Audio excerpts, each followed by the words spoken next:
apartments. All right, folks, I have 7 o'clock. We will call our town board meeting for January 21st, 2026 to order. First item on the agenda is the approval. Patrick? Yeah, Mr. Chair, if it pleases the board, a couple of additions to this evening's agenda. After open time, staff would like to add closed session regarding threatened litigation, both from North Oaks as well as White Bear Lake on the fire contract. The North Oaks one is the JPA issue. Sure. But I believe that is it for the evening. Yep. All right, does the board have anything? I have none. I have nothing. Hearing none, I need a motion to approve the agenda as amended. I'll move to approve the agenda as amended. I'll second. All in favor, say aye. Aye. All opposed? All right, item 3 is approval of payment of the bills. Steve, you sign off. I signed off. Move to approve payment of the bills. Second. All in favor? Aye. All opposed? All right, item 4 is approval of the prior meeting minutes from January 5th. Anybody have any changes, corrections? I did not. I saw nothing. Move to approve the minutes from the prior meeting. I'll second. Motion's made and second. All in favor? Aye. Aye. All right, item 5, this is a consent agenda. There's 4 on the items. If the board wishes to pull any, or they look good. I just have one quick question. Chad, you had a chance to look over the infiltration grant paperwork? I read it. Okay.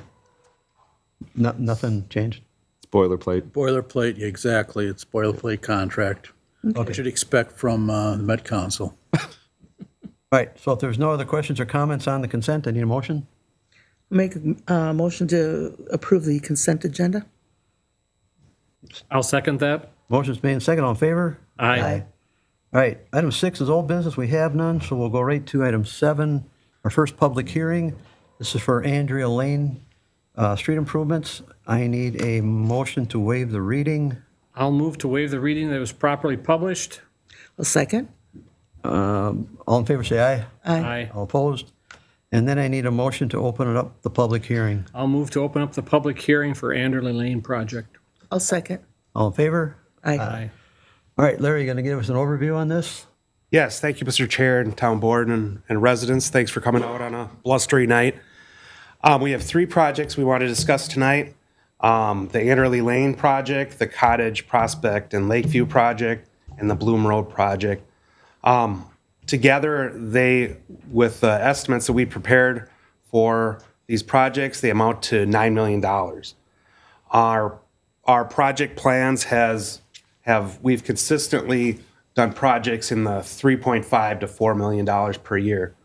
So we would propose to the town board that we hold on making decisions until all 3 hearings are completed. So you have a chance to receive feedback from all the residents on all 3 projects before you make your decisions on whether to go with all 3 projects, to go with 2 of the projects, to go with 1 of the projects, or to go with none of the projects tonight. So we're going to start with the Anderley Lane. So Anderley Lane, I have a quick PowerPoint which was presented at a neighborhood meeting last week. It'll be repeat for those that attended that meeting. So Anderley Lane, we're looking at several streets in the Anderley Lane area. It's Anderley Lane, Reed Place, Ross Lane, Berry Lane, Lavelli Court, Parker Avenue, Mill Street, and Saxony Court. The original construction ranged from 1971 to 1997. 1997 was the Saxony Court neighborhood. We had a variety of seal coats and crack sealing projects throughout the years. The most recent, 2005 and 2016. It's all residential property. This makes up almost a mile in length. Pavement ratings range from 1 to 2.25. Those were recently rated in 2025. The 2.25 you can see is on part of Saxony Court. Most of the neighborhood has bituminous curbing that is failing or eroded away. Certain segments have concrete curbing, Berry Lane and Saxony Court. and the street's widths range from 29 to 31 feet. So we performed a feasibility study, which evaluated these streets, and we do soil borings, which is evaluating the soil beneath the streets, and did pavement coring, which cores a section of the bituminous to see what the condition of that pavement is. Wetland delineations, we evaluate all the ponding in the area. You evaluate the utilities, the sewer and water utilities. We take property owner feedback. We send out questionnaires to the residents on this project. And then we study things and look at the costs it would take to improve the roadways. And we look at different methods of rehabilitation. And we perform those cost calculations. The report has funding for the project, assessments, and then we evaluate the schedule for the project. So we are recommending reclamation for this project due to the overall pavement condition. And what you see there is a pavement core. It's kind of a representative sample of the coring. We did a number of cores throughout the neighborhood. And so you can see at the bottom, the bituminous is cracking and failing. So we can't just do a mill and overlay at this point in the life cycle of these streets, except for one street that I'll get to in a second here. Street risk would remain the same. We would look to add concrete curb and gutter to improve the drainage. We'd also add storm sewer to also improve the drainage, and I'll go over all that. And then we do water main and sanitary sewer repairs for the neighborhood. So concrete curb and gutter really helps us to control the drainage on these streets. And so we'd propose adding that for those streets that don't have concrete curb and gutter, and replacing it for Berry Lane as well, that has some concrete curb and the gutter there. And so we like to have good slope or grade to the edge of the road, and then use that concrete curb and gutter to direct the drainage to our drainage structures. Hey, folks, there's a couple more chairs up front. Yep, please come in. And over here too. Yeah. Both sides. I know no one likes to sit up front. We won't call on you, okay? There's more over here. So the curb and gutter also helps define the street. It helps prevent that edge failure. If we don't have curb and gutter and it's just bituminous, it tends to erode that edge. We also see plow damage if we used bituminous curb. And we like to think it improves the aesthetics of the street. So this might be tough to see, but we are proposing some additional storm sewer pipe.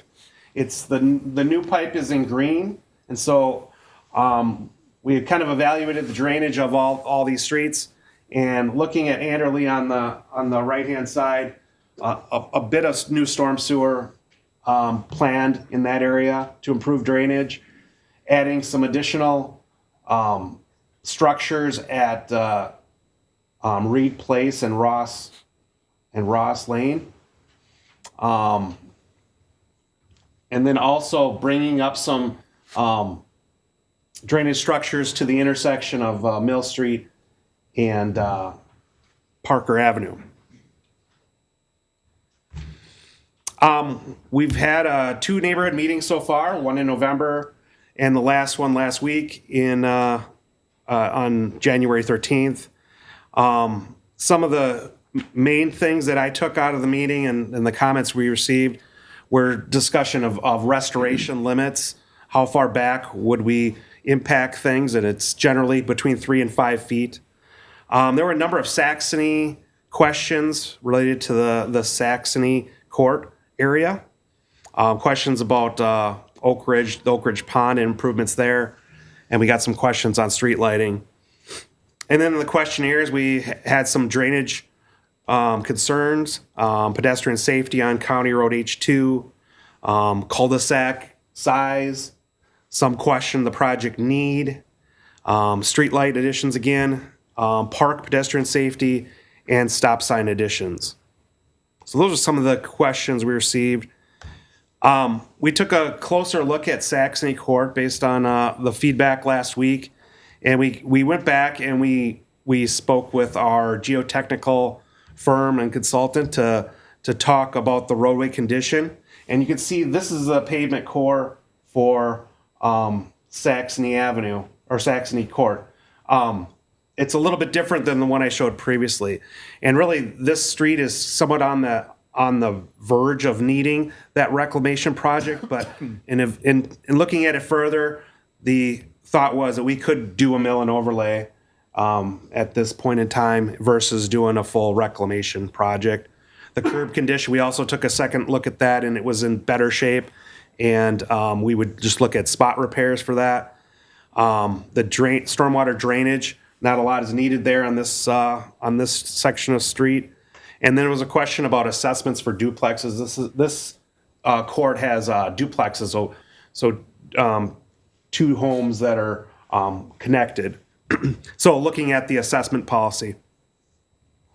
So I looked at the assessment policy for that, and it is one unit for each unit within that each complex. So, for example, the one at the top, we have 2 units coming out. That would be assessment for each of those.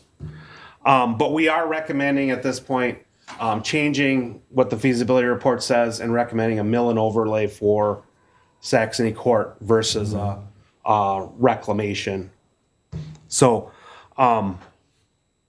Larry, while you're on that one, is there any other, if we hold out Saxony, is there another project in the next couple of years that could be dumped into instead? yeah, I would look at adding it to the Bloom project because that's a mill and overlay type project. Or you have several options. You could add it to the Bloom Road project as a mill and overlay. You could do it with this project with Anderley Lane, but then you'd have kind of 2 different types of improvements happening with one project. So you have several options there, Okay. but I think I'd recommend putting it with Bloom since it's a similar type project.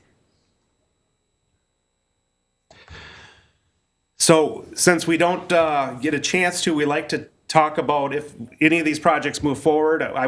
We have the same slide for all 3 projects, but we'll just talk about it once here, but what to expect. So these improvement projects are intrusive. They're doing work in your neighborhood. So you can expect dust, noise, and mud. We try to mitigate the dust with placing water when we have those dry periods. We try to keep our construction time frame between 7 a.m. and 7 p.m. so the noise isn't interrupting quieter periods. And then if there is excessive rain, we have to work with the contractor on adding rock or other items to keep the roads passable. For these types of projects within neighborhoods, generally we're working from 7 to 7, and by the end of the day, everything is back and usable. Even during construction, most of the time it's also usable. It's just when they're working in a specific area, you might have to wait for the contractor to wave you through, or if there's a deeper excavation, we work with you to get your cars away from that area, and so you can leave when you need to leave. Rough roads, some temporary traffic control, or temporary traffic changes. I talked about weather, delays, and minor flooding. You can expect paint marking some of the work we're doing, flags in your yard, and stakes that are annoying for mowing. We know that, but it helps us to direct the contractor with our work. There'd be yard, driveway, irrigation, and private utility damage if you have those items. But those all be restored at the end of the project. For a project like this project is, as a reclamation, we'd probably have some temporary mailboxes set up somewhere that you would retrieve your mail, because as we're building the street, we need to remove your mailbox temporarily so that we can do our work. And if you have any questions, we can talk about that. So reclamation is a process of grinding that asphalt and mixing it with the gravel that's underneath the road So that's that picture on the left. And so that machine grinds it, and we're reusing that material as base for the road. And so the picture on the right is kind of what you're going to see while we're constructing the road. So it's kind of a gravel situation for the summer. This is kind of some pictures showing concrete curb. Before we put the curb in, we would do all the utility work, such as the new storm sewer utility pipes. Those would go in. And then we'd be placing new curb. And so those are some photos of that. During a new curb, we have to let it harden and cure for a period of 5 to 7 days. So you'll need to park next to that curb. If you have mobility restrictions, we'll work with you and maybe leave a section out that you can get to your home if you have that need. And we can work with you on that. Just let the inspector know if you have mobility issues. And this is kind of the paving operation, the final paving, and what it would look like there near the end. So I'll kind of walk through costs. These costs, we like to think they're a little higher than what we'd actually get on these projects, but in these market conditions, it's a little difficult to predict, and so we try to aim a little bit higher on the costs at this point because there's still a bunch of unknowns. So we have some contingencies in here. So we're estimating $4.3 million for the project. A portion of the costs are assessed to the benefiting property owners, and we have done similar projects of this type in the township, and we're running right around $12,000 for each residential unit for these types of projects. And this that $12,000 isn't really necessarily related to the cost of the project. It's really the benefit to the property. State statutes and the town's assessment policy dictates that we can assess up to the amount of benefit to your property, meaning the value before the project and the value of after the project. The value after the project is going to be higher, and we're estimating $12,000 of increase in value to your property for this project. And that's what the basis of the assessment is. That amount is checked and verified using an appraiser to make sure that amount is proper for this project. And that'll take place here in the next few months. So assessments, if the project moves forward, you'll have options available to either pay off or pay down that assessment. Otherwise, it gets added to your property taxes over a period of 10 years, spread out over a period of 10 years with interest. In this case, all units are assessed the same amount, although if there are properties that have additional frontage that could be subdivided, they may be looking at multiple units. And then per the assessment policy, any corner lots are assessed at a half a unit each. If you're on a corner lot interior to the project and there's 2 streets improved, it'd be a half a unit on this street and a half a unit on that street, and it equal 1 unit. And I can show you on a map how that lays out. Of the overall cost of $4.3 million estimated, $3.2 million of that is accessible, meaning that the other $1.1 million is coming from other funding sources for other improvements, such as the storm sewer work, the water main work, and the sanitary repairs. We've calculated 99 units on this project, and at that assessment rate, the assessments amount to nearly $1.2 million of that accessible $3.2 million. Okay, so this is the assessment map.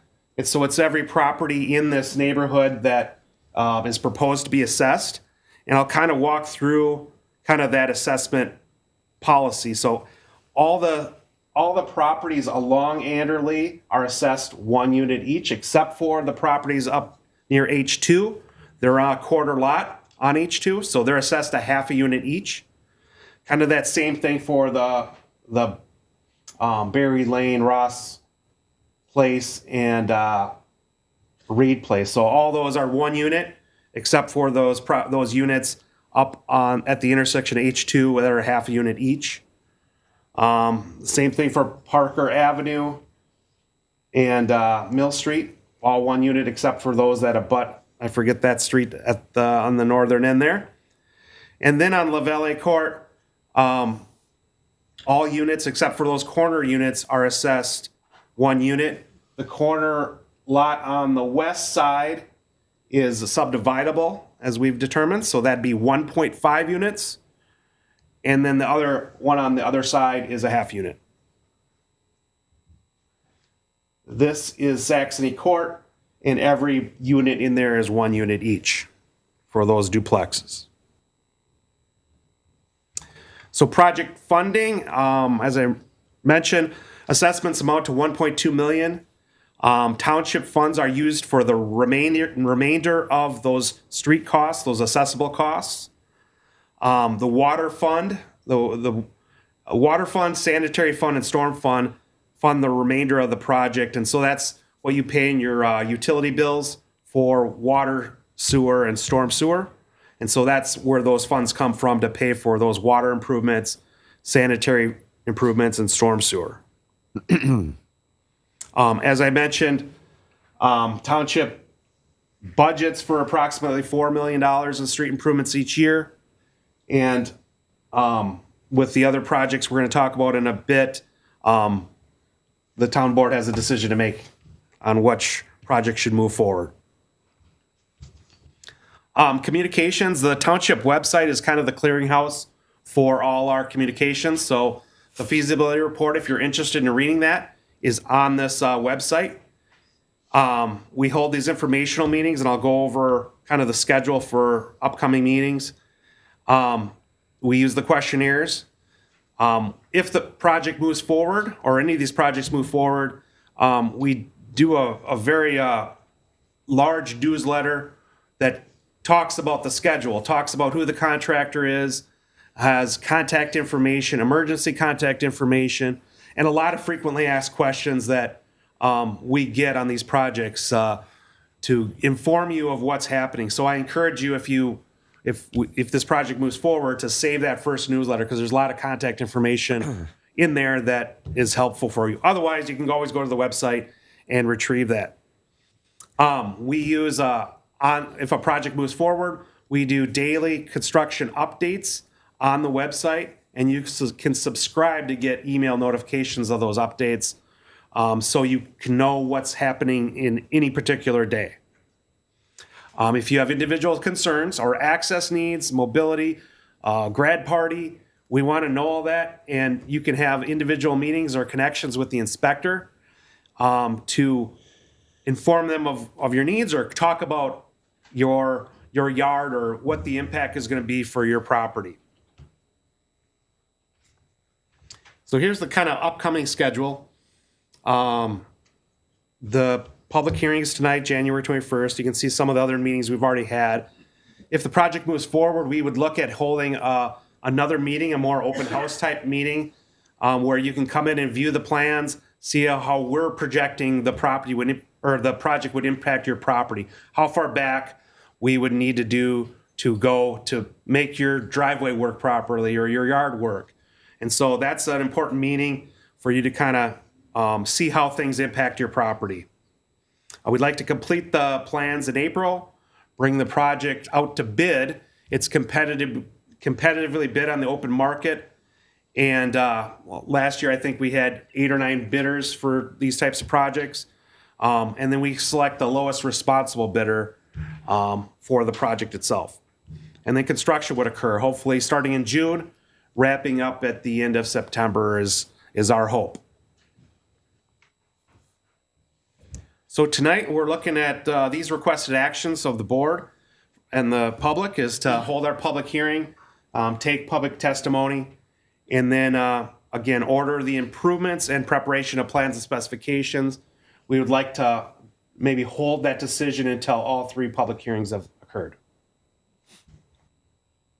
All right, questions of the board, of Larry on this project? I think And then we'll open it up to the public. the one question I had to do with Saxony Lane, and I think we've addressed my concern on that one. Beth, anything? Yep. Have we taken a look at the projects to make sure the parking is okay? Yeah, that's going to be concern with some of these cul-de-sacs, and so we'll have to work with the contractor on how we can stage our work and keep people moving in and out of the neighborhood. Yeah, seems like it was important. And then the other question I had was, let's see, it would be for the Saxony, would the same assessment amount apply if it's a mill and overlay? No. That's a great question. I didn't cover that.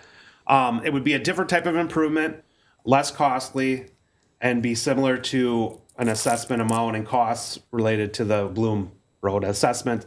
We're running about $5,000 for a mill and overlay. Okay, thank you.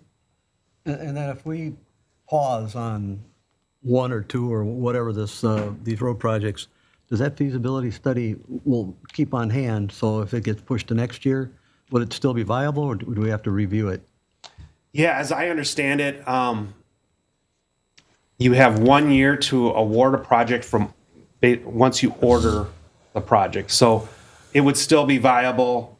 We may have to go through some the other public. We might have to have another public hearing at that point. But otherwise, the feasibility study would be valid. All right, any other questions? All right, so I would need a motion to open up for public comment. I'll move to open the hearing for public comment. Second?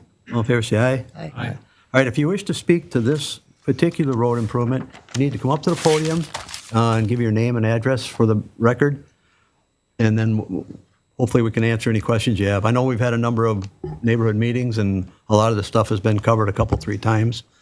And what we're going to do is, I hate to keep you all here till the end of this, but we're going to have to hold any decisions till we get all done, and we'll decide what our next course of action is. So anybody wish to speak to this one? Well, you guys are way too easy. There's one person. All right, hearing none. He had his hand up. Zach? You have, Hello, Zach Reinhardt, Andrew Lane, 5311. Bear with me here. I took a couple notes as you were speaking, sir. You said you're going to open it up to get 3 bids from different contractors. Is that correct? Did I hear that? No, it'd be open. It'd be open to any bidders that would want to bid on it. So Okay. last year we had roughly 8 or 9 contractors for Gotcha. a similar improvement. And you picked the lowest bid, The lowest responsible bidder. Yep. lowest responsible bidder. Okay. I asked because there was improvements done off of Portland, right, recently, and I know there's a number of unhappy residents with the work that was done over there. Curbs not looking good, communication poor, and when any of those residents did have any complaints or want to come to the city or the township would say, we'll talk to the contractor. So if this did move forward with Anderley, I would expect that there should be some sort of liaison within the township that would field any concerns or complaints instead of just directing the residents to a contractor where their concerns or complaints aren't going anywhere or unanswered. I don't know if that's on your radar. I don't think that was discussed at all. Yeah, so we do have a project inspector that would be on this project that would Like be any out there every day to handle any questions that come up. And if there's something that they can't answer or deal with, I'd be the person that would be it'd move up to me. Was that the same chain of command in place for the Portland project with the unhappy residents? No, I'm now a township employee, Okay. so I would be the one that would be directed Be to. handled a little bit different moving forward. Be handled a bit different. We're learning from what happened last year. Okay. We hadn't had the issues in other projects previous to last year. So we're learning from that. Sure. And we've got a lot of ideas to make improvements to that. Okay. And part of that responsible bidder is certain contractors may go on our naughty list. So even if they are low bidders, we'll review that with a fine tooth comb. And the low bidder may not receive the bid. Yeah, and lowest responsible bidder. I mean, I wouldn't imagine you don't always want to go with the lowest bid, right? That's There's true. A lot of hacks out there. Maybe that was part of the Portland issue with the wavy curbs and people not being happy with the quality of work. Is picking that lowest bid? I understand your due diligence and trying to save. By statute, we must pick the lowest responsible bidder. So we would have to deem contractors not responsible to. And we also have to remember, if all the bids come in too high, we may have to scrap it and go next year. Gotcha. It all depends on the bidding and what the climate is for construction. Yeah. One of the communication items that we did learn, and I think it was pointed out to the residents there, is contractors are there to do their thing when they're on the site. Employees who work for the contractor do their thing. They're not always the most accurate on the information that they're provided. So that's why it's important for we call it the project inspector, to be the focal point for the communication, because we're paying the bill. Yes. They're doing the work. And we got direct link to the people that are paying them to do the work. And we withhold funds if they aren't. So the communication piece, you're absolutely correct, is so vital, but it's got to be in the right channels. And we try to get that information out to the residents that you're going to hear different things from the guy that's holding the shovel. Yep. The simple question, why are there three people standing at a shovel spot? Sure. And only one's working. Why are we paying for that? Well, that really is irrelevant to the cost. I mean, they bid it. Right. Other people bid it for the same thing. It's what happens, through the whole project. So we learned, Yeah. and I think that hopefully There's be much also an better. issue of a lot of these contractors bring in subcontractors. Yeah. So you get a bleed down of communication just between those people. So we're going to try to alleviate that issue also. Yeah. And so, but ultimately, the buck stops with you guys, right? And so we're all looking at you guys when the project is finished. Oh, I know Absolutely. you have my number. Know where you live. I know. The inspector that would be hired, is that third party? Is that your responsibility? You're the inspector. No, I'm not the inspector. It'd be a contract inspector. And And okay, part of DOT is it a signed inspector? Who is signing off saying this portion is correct? It's done properly. Who is that? Who would that it's inspector to be that inspector. Yep. Not a part of the company that is doing the work. Right. Okay. Yep. We have to make sure the inspector ensures that the work is done according to the township standards. Yep. And the standards in the contract. Sure. Yeah, we hold the funds. Third party civil engineer. Yep. Certified inspector. Right. Okay. And they also, as board member Ruzick mentioned, however many people it takes to do that work, we're measuring the work. We're not measuring, or we're not counting the number of hours it takes to do the work. We're measuring the work that's installed. Sure. Larry, what's the mechanism for making sure that the residents know who they're needing to contact? Because I think that was something that was not done well. That's that first newsletter that Okay. goes out. It has that contact information. It's bold. Okay, hang on to those. I know you don't want to throw stuff away, but that'll be numbers and you can call. or go to the website. It'll be front and center on that website. This is who you start with. Sure. And if you're not satisfied with what they're telling you, I can always be reached. And at a baseline too, you can just call the township hall. Staff there will direct you to where you need to go. And as residents, Larry mentioned this, the irrigation systems, the invisible fences, they got to know about them, but they're responsible if they wreck them. But, it's a communication channel. So as the project progresses and they get to your area, make sure they are aware of what they're dealing with. And at the end of the project, towards the end of if it gets done by September, which we sure hope it does, we don't just write them a check and say, okay, you're done. There's usually a punch list of things that we aren't satisfied with, and they have to be rectified before they get paid. Sure. So it's in their interest to make sure they satisfy the township. And We hold back funds, and in fact, with the last year's project, we're holding back funds until we get all those items that are on our list completed, and they didn't finish all of them last fall. Okay. So next spring, there's still a list to get done and satisfied or done to our satisfaction before we pay out the contract.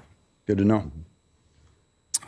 Are the plans, what will happen down Anderley with the new curbs, gutter, runoff, water? Are those plans available yet? Have they been drafted? No, they'll be available in March, and you'll be invited to another open house type format meeting. Okay. Where you can come in and speak to the designer Gotcha. and walk through what impact it is for your property. How far back do we expect to get in your yard to make the grades work or make your driveway function properly? Okay. Gotcha. I had some follow-up questions, but we'll wait till March to see what those plans look like. And that's part of our, tonight, to order plans and specifications. Okay. You had the road width up there. I guess just a side thought on this. You had the road width up there. It was, I think you said 29 to 31 feet. Do you guys plan on widening the road with this Nope. project? It'd be similar width to what it is. Okay. The appraisal, $12,000. The appraisal says that our property values will increase by $12,000. Who does that appraisal? It's a third party appraiser, Okay. certified appraiser Okay. that would perform that and verify if that amount is proper. Has the appraisal already been done to come up with that $12,000? No, it will not. It's not ordered until the project's approved. So where did the 12 come from? Historical projects. historical. I was just going to say, and that is not a per lot. He doesn't go to every house and say yours is 12, yours is 14, and that averages out to 12. It's an area appraisal. I understand. Yeah. So Okay. I don't want people to be misled that each individual house Right. is going to be appraised, because it's not the way it Okay. works. Just thinking about past appraisals that I've had done on different properties, I never see on there the road assessment, like, oh, you're on a gravel road, your property value is $6,000 because you're on gravel. You're on a brand new concrete curb and gutter, and so your property value increases by $14,000 or $12,000. So I was just curious where that number That's came why from. appraisers use comps. They pick properties that are similar to Sure. the property in question. So Okay. And I guess lowest competent contractor to perform the work, do we get a number of different appraisals that we're able to see as residents? So if this appraiser says, You're talking about estimates? $6,000. What, are you talking about estimates from? As far as that $12,000 appraisal Oh. amount came for what the residents would be responsible to pay, will there be a number of different appraisals? Are you just finding one appraiser to do that appraisal one. value? just one. Are we able to get a number of different appraisals so we could take the lowest possible appraisal as far as what the residents will be responsible to pay It's for a the cost project? issue. What's that? It's a cost issue.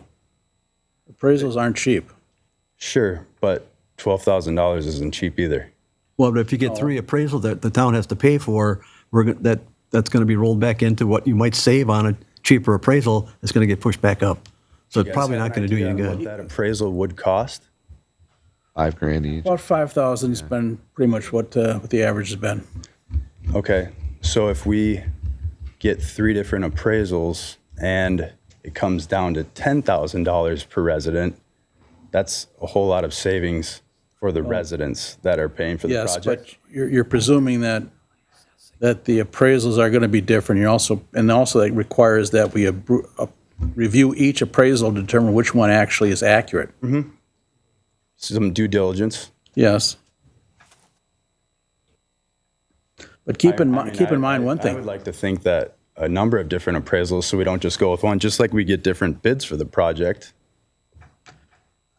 So at the conclusion of the project, and then we hold another hearing, assessment hearing. And so if you believe that assessment amount is improper, then you have your opportunity to challenge that or hire your own appraiser to determine if it is a valid appraisal. So there's still a process Sure. to assess, and you have your opportunity to challenge that and appeal it through that process. Okay. To expand on what Larry just said, Yeah. if you're assuming that the 12,000, that's it, you have to live with it, you don't. You have the right to challenge it under statute.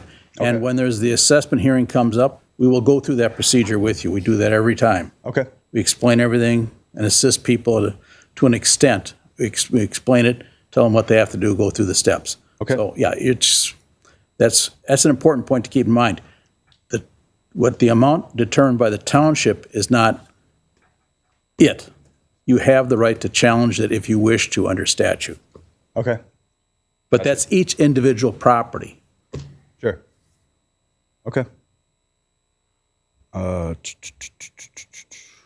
The interest total put on property taxes for 10 years. So if it does come out to $12,000 per residence, and we choose to put it on our property taxes over that 10-year payout time, do you guys have an idea of what, and maybe I missed it up here, but do you have an idea of what that interest would come out to if we choose to do a 10-year payout?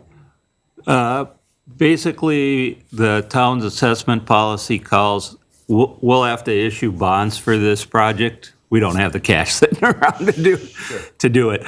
And according to our assessment policy, whatever our interest rate is on the bonds, we assess at 1.5 times, or we add basically, if it comes out to, if we issue the bonds for, let's just say for 4%, then the assessment amount would be 5.5%. So we add 1.5 onto it. Okay. And then even if you let it go onto your taxes, in 2 years, if you get a windfall of cash somehow or whatever, and you wanted to pay it off, you can always pay off the balance and avoid future interest rates. Gotcha. So compounding over 10 years at 12, if it does come to 5.5%, do we have a estimate on what that? We'd have an amortization schedule for you Okay. at the time of the assessment. We'll show that and show that amortization schedule, the payment schedule for that Okay. at that hearing. Okay. And that one's happening in That would March happen or in the spring? October Next fall? if the project moves forward. Okay. Right. It's, once the project's complete and all the costs are known, then another hearing is held Yep. to determine how much the assessment's actually going to be. Tonight, this $12,000 figure, that's only an estimate. Right. It's not the final assessment. Yes. So there will be another hearing. Okay. And that's normally what, as Larry says, about 6-7 months down the road. The October. recent Portland work that we've already discussed, I believe that assessment came to $5,000 per resident. So over that amortization schedule of 10 years, what did that interest come out to? I don't know what the interest rate was. I'd have to look at the Total schedule. compounding. Yeah. I don't have it off my Okay. I thought offhand. you guys might have that info. Yeah, give me a trying to get it for you. second here, and I can I'm just curious, if it is 12, does it come out to 14 or is it going to end up being like 18? You know, The first year would be $660. okay. First year would be actually $660. 660, so then over 10 years, it's 6,600? Actually, Sure. I don't want to get into conversations because the mics won't pick up this stuff. So Okay. if you got comments, you're going to have to come up to the podium. If it does, last thing here, thank you. If it does come to the 12, our property assessment, will that then immediately go up by 12,000 minimum, I would assume, next year and be on our property taxes as well? Well, could you talk about your fair market, your estimated market value for tax purposes? Yes. No, not necessarily, because it's up to Ramsey County, the Ramsey County assessor to determine what the value of the property is. So Sure. just because, don't assume that if you're assessed $12,000, that your estimated market value is going to go up 12,000. Okay. No, it's separate issue. It's Okay. So yeah. With recent road improvements where the resident pays X amount of dollars, have you seen that carry over by the fair market value from Ramsey County? Haven't seen a study done on that. Okay. You don't have to have a road improvement done for Ramsey County to run our taxes up. Every year, I understand that, but I mean, there's so many factors to wondering if you determine guys had estimated that market information value. for us. Okay. You'd really have to ask the county assessor about that. Okay. And remember one other point too about the assessments. If you pay them off in full within the first 30 days of the assessment hearing, it's no interest. You only have 30 days to pay that assessment. That's statutory. Believe it or not, a lot of people do that, more than you would imagine. I understand, but again, $12,000. It's not. Yep, it's not that's a tough one to come up. $5,000 assessment. It's 12. Potentially. Yeah, and we understand what you're saying. And just so you know that these dates that we're talking about, this is all based on a statutory framework. So it's not like the town doesn't make this up as it goes Yeah, along. well, we're just speaking to it as fact for the sake of conversation, I right? understand, but I want to make it clear that there's a statutory framework that the township has to follow in doing assessments. Okay. Yep. This is part of the framework. Sure. Okay, that was it from me. Thank you. And to give you an idea, I don't have Portland Avenue, but last year's Portland Woods and Anderson Lane assessment was $12,000. We issued bonds for those projects. The interest rate ended up at 6.3%. The first year, and they were assessed $12,000. The first year of interest includes 15 months instead of 12 because it goes from the day that the assessment was adopted through the end of the next year. And so that first year, the interest cost was $945. And your principal amount will be the same each year, but the interest will be lower because of the declining balance. But if you let the interest go for the full 10 years, you'd pay $4,347 in interest over the 10-year period, if that gives you an idea. Is that a fixed rate then, sir? Yes, it's fixed at that 6.3%. Like I say, they take the 12,000, divide that by 10, so you get a principal amount of $1,200, and then the interest, it declines each year because of the balance being lower. Thank you. All right, name and address. There, Christopher Arkand, 5304 Berry Lane. I just wanted to get out in front of the board to just voice my support for moving the project forward to design and moving forward with this after that. Yeah, I just wanted to voice support for it. I understand that a lot of folks might have concerns. $12,000 isn't a small amount of money by any means. And I am super not excited for that slide that you had on the screen that was like dirt and noise and chaos. But, nice things cost money and they are a lot of effort. And I grew up in the township, moved away for a while, and then came back and bought property here. And I'm excited to be able to invest in it, not just for myself and my family, but for everyone in the community. So I'm excited to see this move forward and eager to get some of those exact numbers that you were talking about. And I think the board should move forward. That's it. Thanks, Chris. Thank you. Anyone else? Going once? Nope. Oh, no more. Here we go.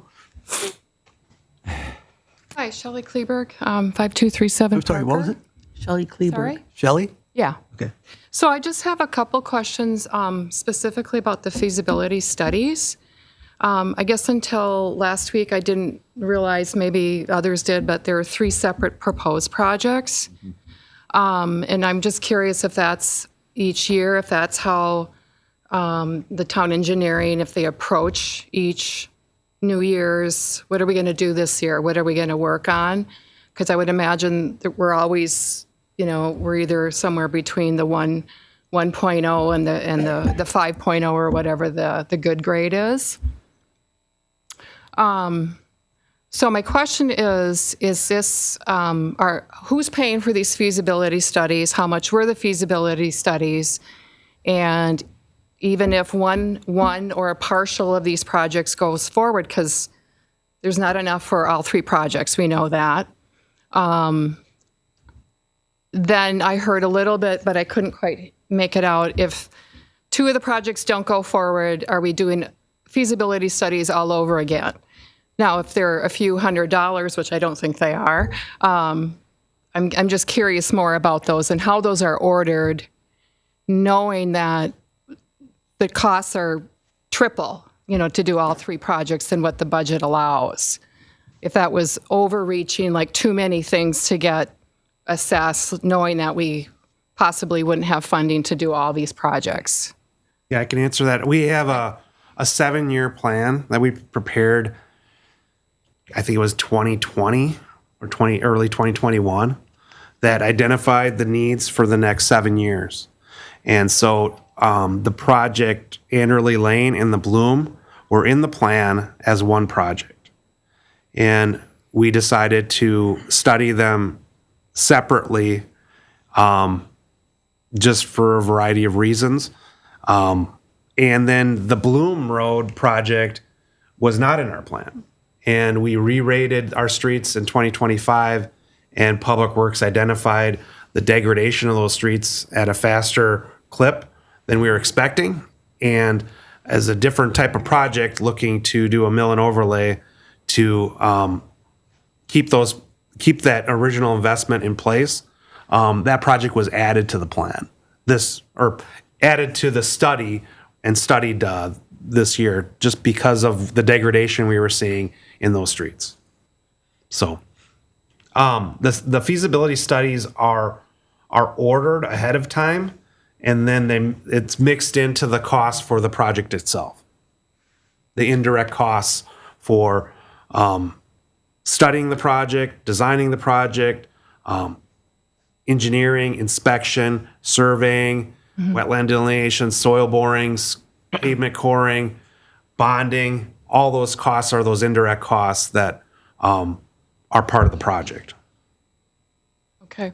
And so if a project is to be delayed for a future year, we still have that study. We'll look at pricing we get on this project or future projects, and then maybe add an inflation factor, but we have the study completed. Okay, so there are 3 different feasibility studies. Is it broken out somewhere in the information we see what the cost for each one of those?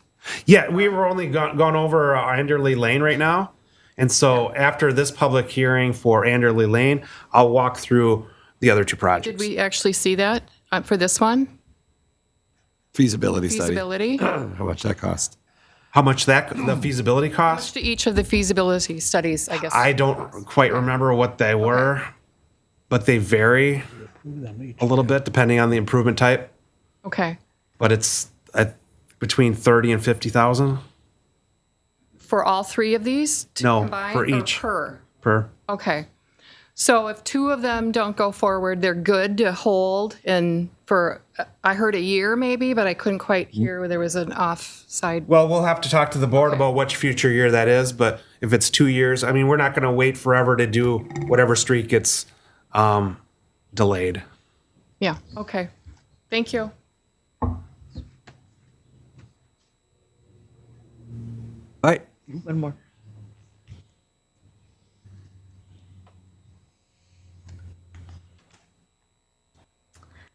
I'm Leanne Steffens. I'm with Saxony Court. And I just want to say I had submitted my questions and issues for your packet, so we don't have to go over that again. But I just want to thank you for reevaluating the needs that we have and realigning maybe more to a comparable type project that we can partner with. So if you have any questions about Saxony Court, reach out to me. Okay? Thanks. Thank you. Anyone else? All right, hearing none. I'm going to ask for a motion to pause this public. Looks like we have one more. Oh, come on up. Don Wenzel, 5357 Laval Court. We have a cul-de-sac, and on our dog leg, we have 8 mailboxes all built out. Who's responsible for it?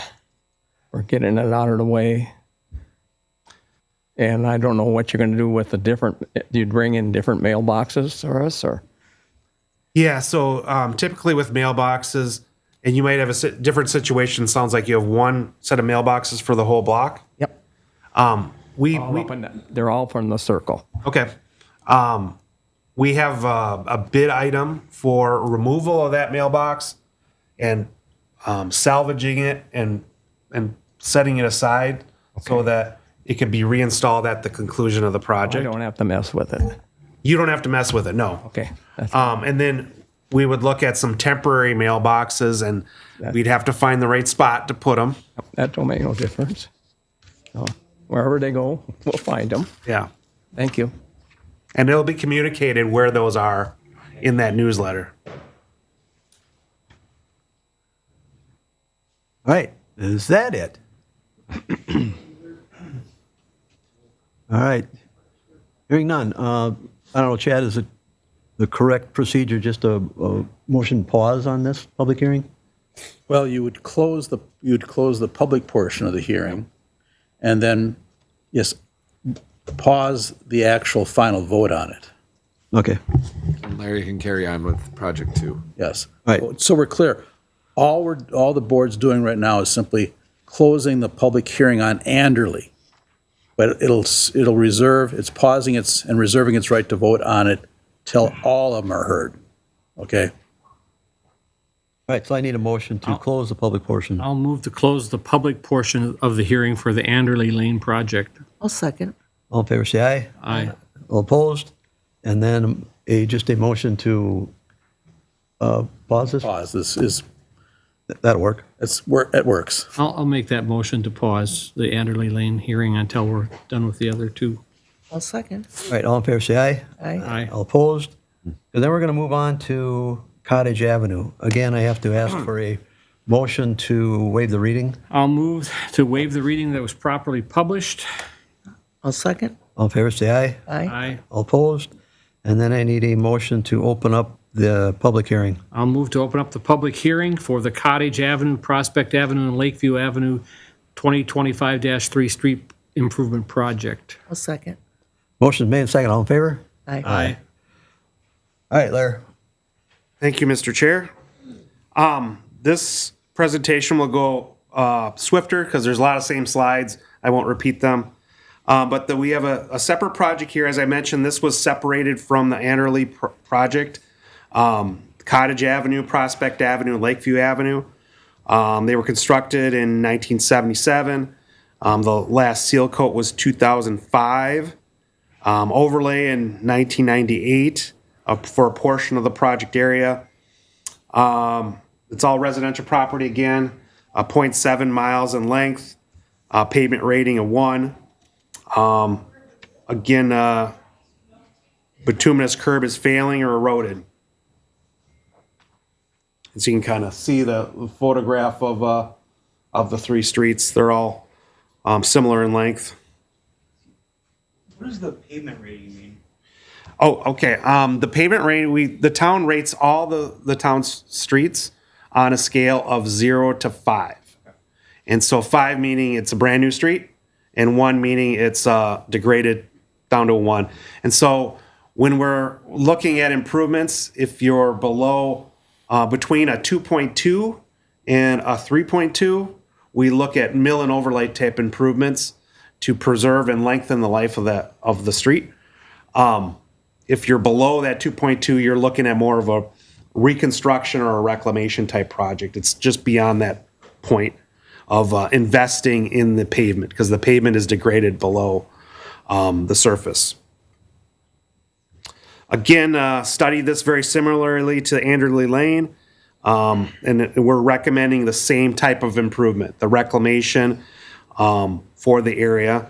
You can see the bituminous core here. There's not a lot of depth to that core, not a lot of strength to that roadway. And you can see kind of it's darker, the aggregate doesn't jump out, it's degraded. We'd look to add concrete curb and gutter, and we'd like to make all the streets the same width, at 28 feet in width. Looking at adding more storm sewer, which I'll go over in a moment. Again, water main and sanitary sewer repairs. We want to investigate the water table on the north end, looking at potentially raising the roadway a touch to improve, trying to get above that water table and prevent some of that freeze-thaw work there. And looking at how we can improve those cul-de-sacs for being able to turn around. Again, we'd propose the same type of curb and gutter style, and for the same reasons, mainly to control drainage. So these are some maps showing potential improvements to the storm sewer, and there's a bit here that we are adding to control and improve drainage along these streets, on all three streets, including up at H2 and along to the north, adding additional storm sewer to get that water off the road and downstream.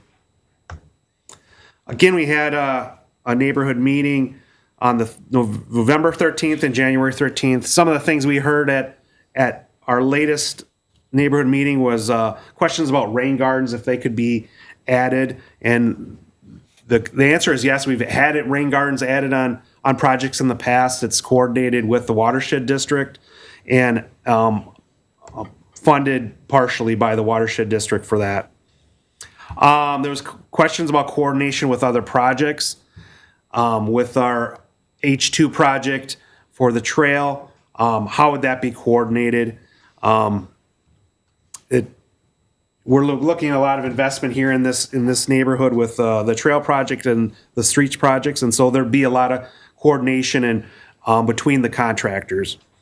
Access, these are all three dead-end cul-de-sacs, so we talked a bit about how we could stage the work, looking at making sure they're not tearing open all three streets at the same time, trying to stage and getting one to a certain spot before you start the next.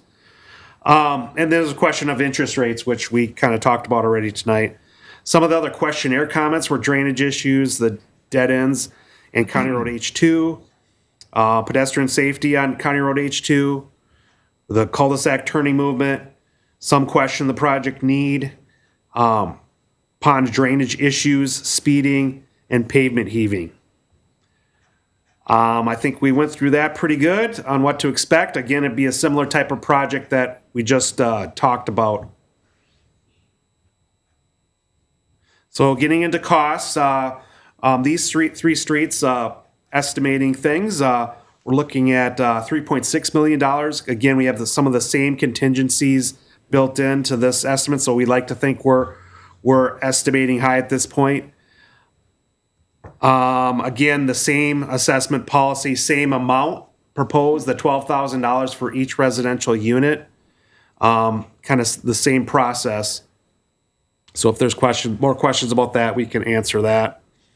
So of the $3.6 million, $2.5 million of that is accessible, meaning the difference between the 2.5 and 3.6 are utility work, storm sewer work, water main work, and sanitary sewer work. On this project, we have 58 accessible units, and at that $12,000 rate, it amounts to just about $700,000. So on this project, all the units are identified on the assessment map here, and we didn't find any properties that could be subdivided on this project, so all properties are assessed the same, 1 unit each, other than the properties that are along County Road H2, they're assessed at a half a unit. per the policy. This is a funding table, so 700,000 for the assessments. The rest of that street work is 1.8 million. That comes from the township funds and levy. And then you can see the utility funds that's paid out of your water and sewer bill. 200,000 for water work, water main work, 57,000 for sanitary sewer work, and a lot of those drainage improvements, 865,000 out of that storm utility fund. Communications will be run. We have a different page dedicated to this project for Cottage, Prospect, and Lakeview. And so you'd have to go to that project site for information.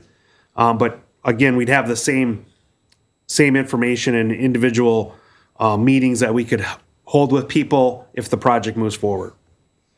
This has the same schedule as the last project. So if this project moves forward, we'd look at bringing plans to you in March, and you'd be notified of that open house where you could come and view the plans and see what we're planning to do for these roadways and how it affect your property. And then completing the plans in April, awarding to a contractor in May, and starting in hopefully June for the project. And again, the same requested actions for tonight. Beth, questions? I do. I noticed that one of the concerns by the residents was speeding.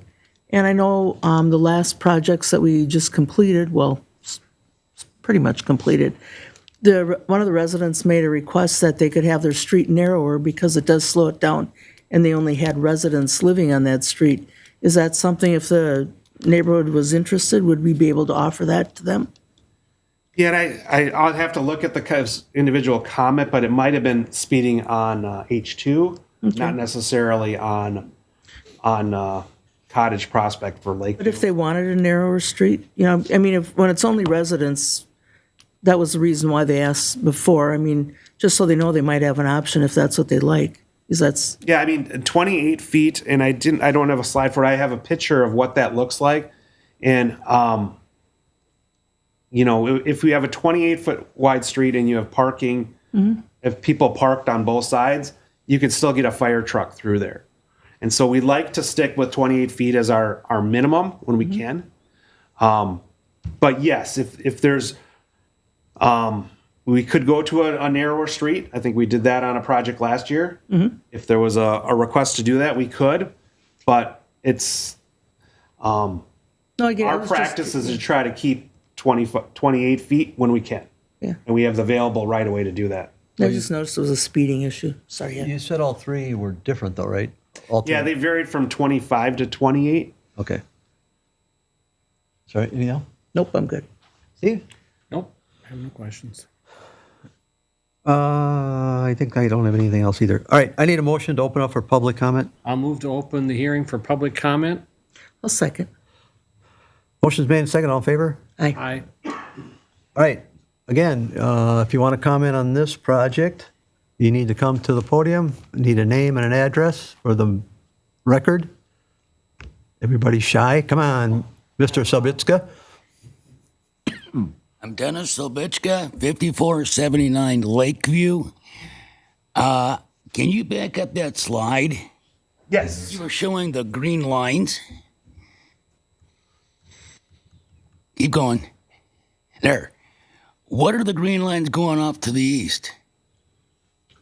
The green lines, a lot of the drainage, we would drain it north and then either tie into existing storm sewer that's up there or drain it into the low areas up there. I was just kind of curious what that was. All right. You know what my street looks like. You walked on it. I'm all in favor. Get the job done. Thank you. All right. Anyone else?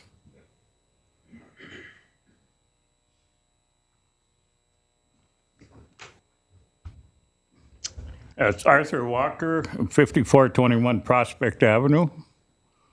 And like I say, I see your line there with the going over to, like Prospect Avenue, when they first put the sewer in there, they wanted to run a lift station up Prospect. But then, and that now come up to $76 a foot.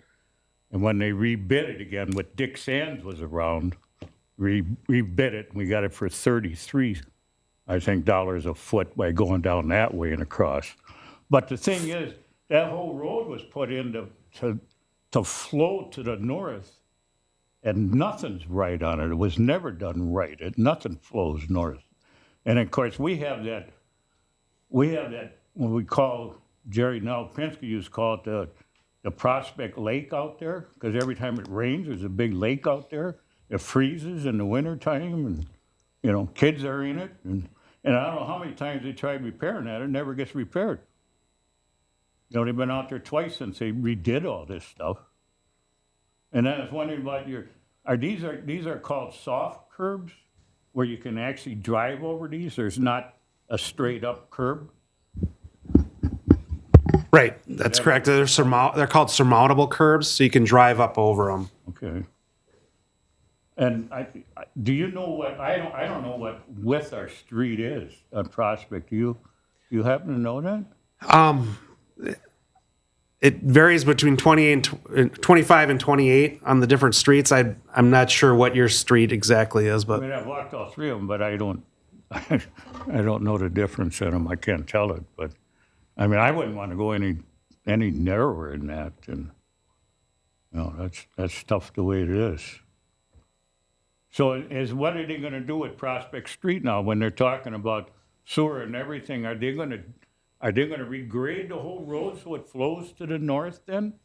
It's going to flow from H2 to the north? yeah, that's the way it drains today. Well, there's a hill, and then, you know, part of it drains to the south, and then part of it drains to the north. Right, and it was all supposed to drain to the north, but that's the way that job was done, and the underlayment was terrible, and that's why the road's breaking up so much. So on the north end, we have some contingency in there for some additional sand to go underneath the road to help promote that drainage. And we might even be building that road up as much as we can, making sure it works with the driveways, but raising that road a bit to make sure it gets higher up in the water table. I mean, we couldn't even see how they could put homes down there. It was all water when, you know, then they started filling it in with sand and just, you know, built on top of it. I just can't even believe it. And then when you say it's all residential homes, how about that group home we have down there in Prospect, which we have about, 10 buses a day go up and down there? Each kid's got to have a separate bus, you know, so, you know, they go out to work and that. So, I mean, we got buses up and down that road all day long there. Okay. So they get a different... No, it's still it's a residential home. I mean, not a resident. It's a business there. Yeah, it's still a residential in our zoning maps. It's still a residential property. I know there might be a group home there, but it's still a residential property. Under Minnesota statutes, group homes are treated the same as single-family homes for zoning purposes, and that's what Larry's talking about. So it has to be treated as a single-family home. So and then when you say if you got the corner lot on H2 in Prospect, which we own that vacant lot, how do we get assessed on that? The corner lots at H2 are half a unit. So It'd be 6,000. 6,000 then, yep. Okay, thank you. That's all I got. I want to comment on your comment about the water pooling at the intersections of H2 and Prospect and Lakeview and Cottage.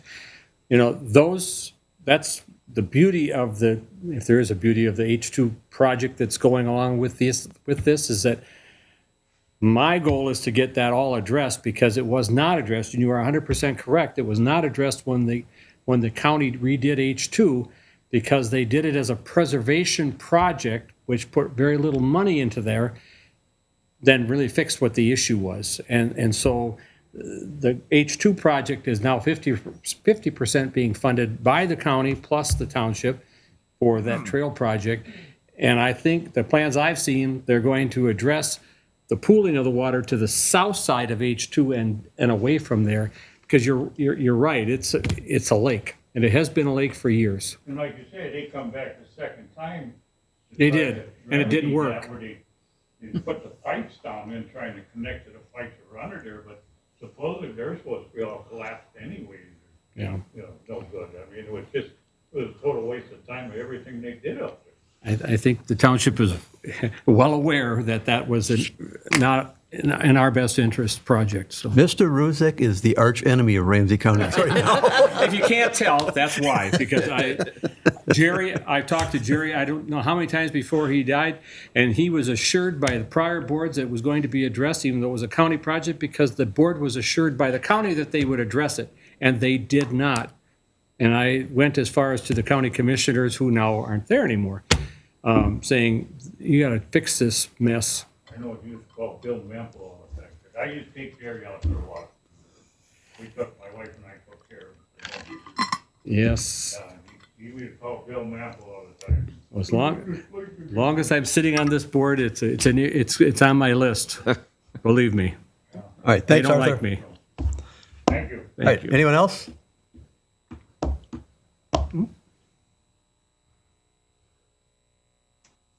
Matt DeFlorin, 5433 Prospect Avenue. Kind of just to piggyback off of the concern of the appraisal for this, is the public going to get a copy of the appraisal to kind of see what properties that this appraiser would use? Because there's a variance of homes within the neighborhood, so. Okay, there is, the appraisal is a public document. When the township receives it, you could request a copy of it. But keep in mind, as Larry said earlier, this is not an appraisal of each individual property. It's an overall area appraisal. Yeah, that's mass appraisal. Yep. Right. Yep, so, and earlier that you guys had mentioned that we would be able to appeal the assessment. Is there a timeline for that, when that would occur? Yeah, here's how it works. If you don't mind. No, go ahead. We'll be repeating this in about 6 months. Yeah. Yeah. Again, right now, tonight, all the board is doing is considering whether or not to approve to go ahead with the project. If they do it and the project's done, when the project is more or less complete and all the costs are totaled up, then the board will hold another hearing to actually levy the assessment. The amount you're seeing right, the $12,000, is nothing more than what's called a pending assessment. It's an estimated assessment. But there will be a final assessment called a levied assessment. That will be adopted at a future hearing, as Larry said, probably October. And at that point in time, you have the right to come back in and testify to the board that whether you think the assessment is fair or not. Now, under the law, the town can only assess for the actual increase in value to the property. Any cost that exceeds the increase in value is considered to be called a taking, and therefore cannot be assessed. So that, okay. And how it works is this: at the next hearing, you have to file a written objection first. And what we've been doing is we've been allowing people to file written objections at the hearing itself. We have a form we pass around, you sign off on it. Okay, if you decide to appeal, if you decide to file that written appeal, or written objection, you then have 30 days after the assessment is adopted, to serve on the township an appeal of the assessment. You then have, within 10 days of filing that appeal with the township, you then have to file that with district court. And it's a formal appeal in front of district court at that point. But that's not until then. Excuse me? So the tax court, you'd have to file? No, not a tax Maybe court. not that official. District court, yeah. So this is basically what this is like, is getting our truth in taxation notices, saying what our taxes possibly could be. This is just an estimate of what the assessment could be. Exactly. Yeah. That's all my concerns. Thanks. Thank you. All right, anyone else?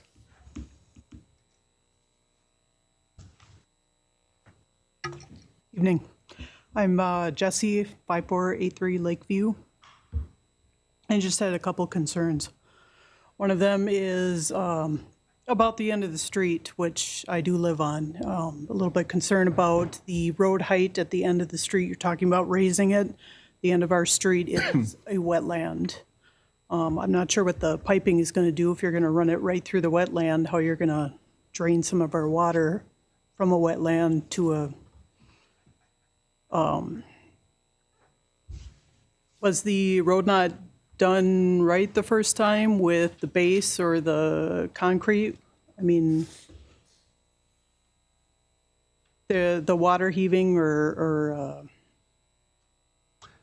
with sewer, I mean, why Yeah. needs to be replaced? This is a residential, there's hardly any traffic. Yep. Yeah, no, we try to raise it as much as we can to get it higher in the water table to prevent some of that freeze thaw from breaking things up. But then we also plan to have some sand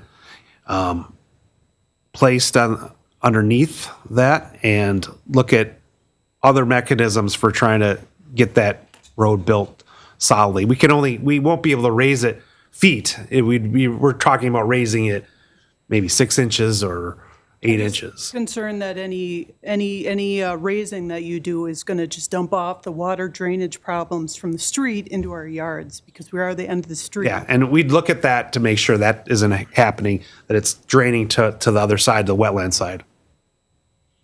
Another concern I have is the parking area down at the end of Lakeview. If we have to go ahead with the project, and I'm for it, I would like to see that parking area removed at the end of the street. We've had a lot of dumping.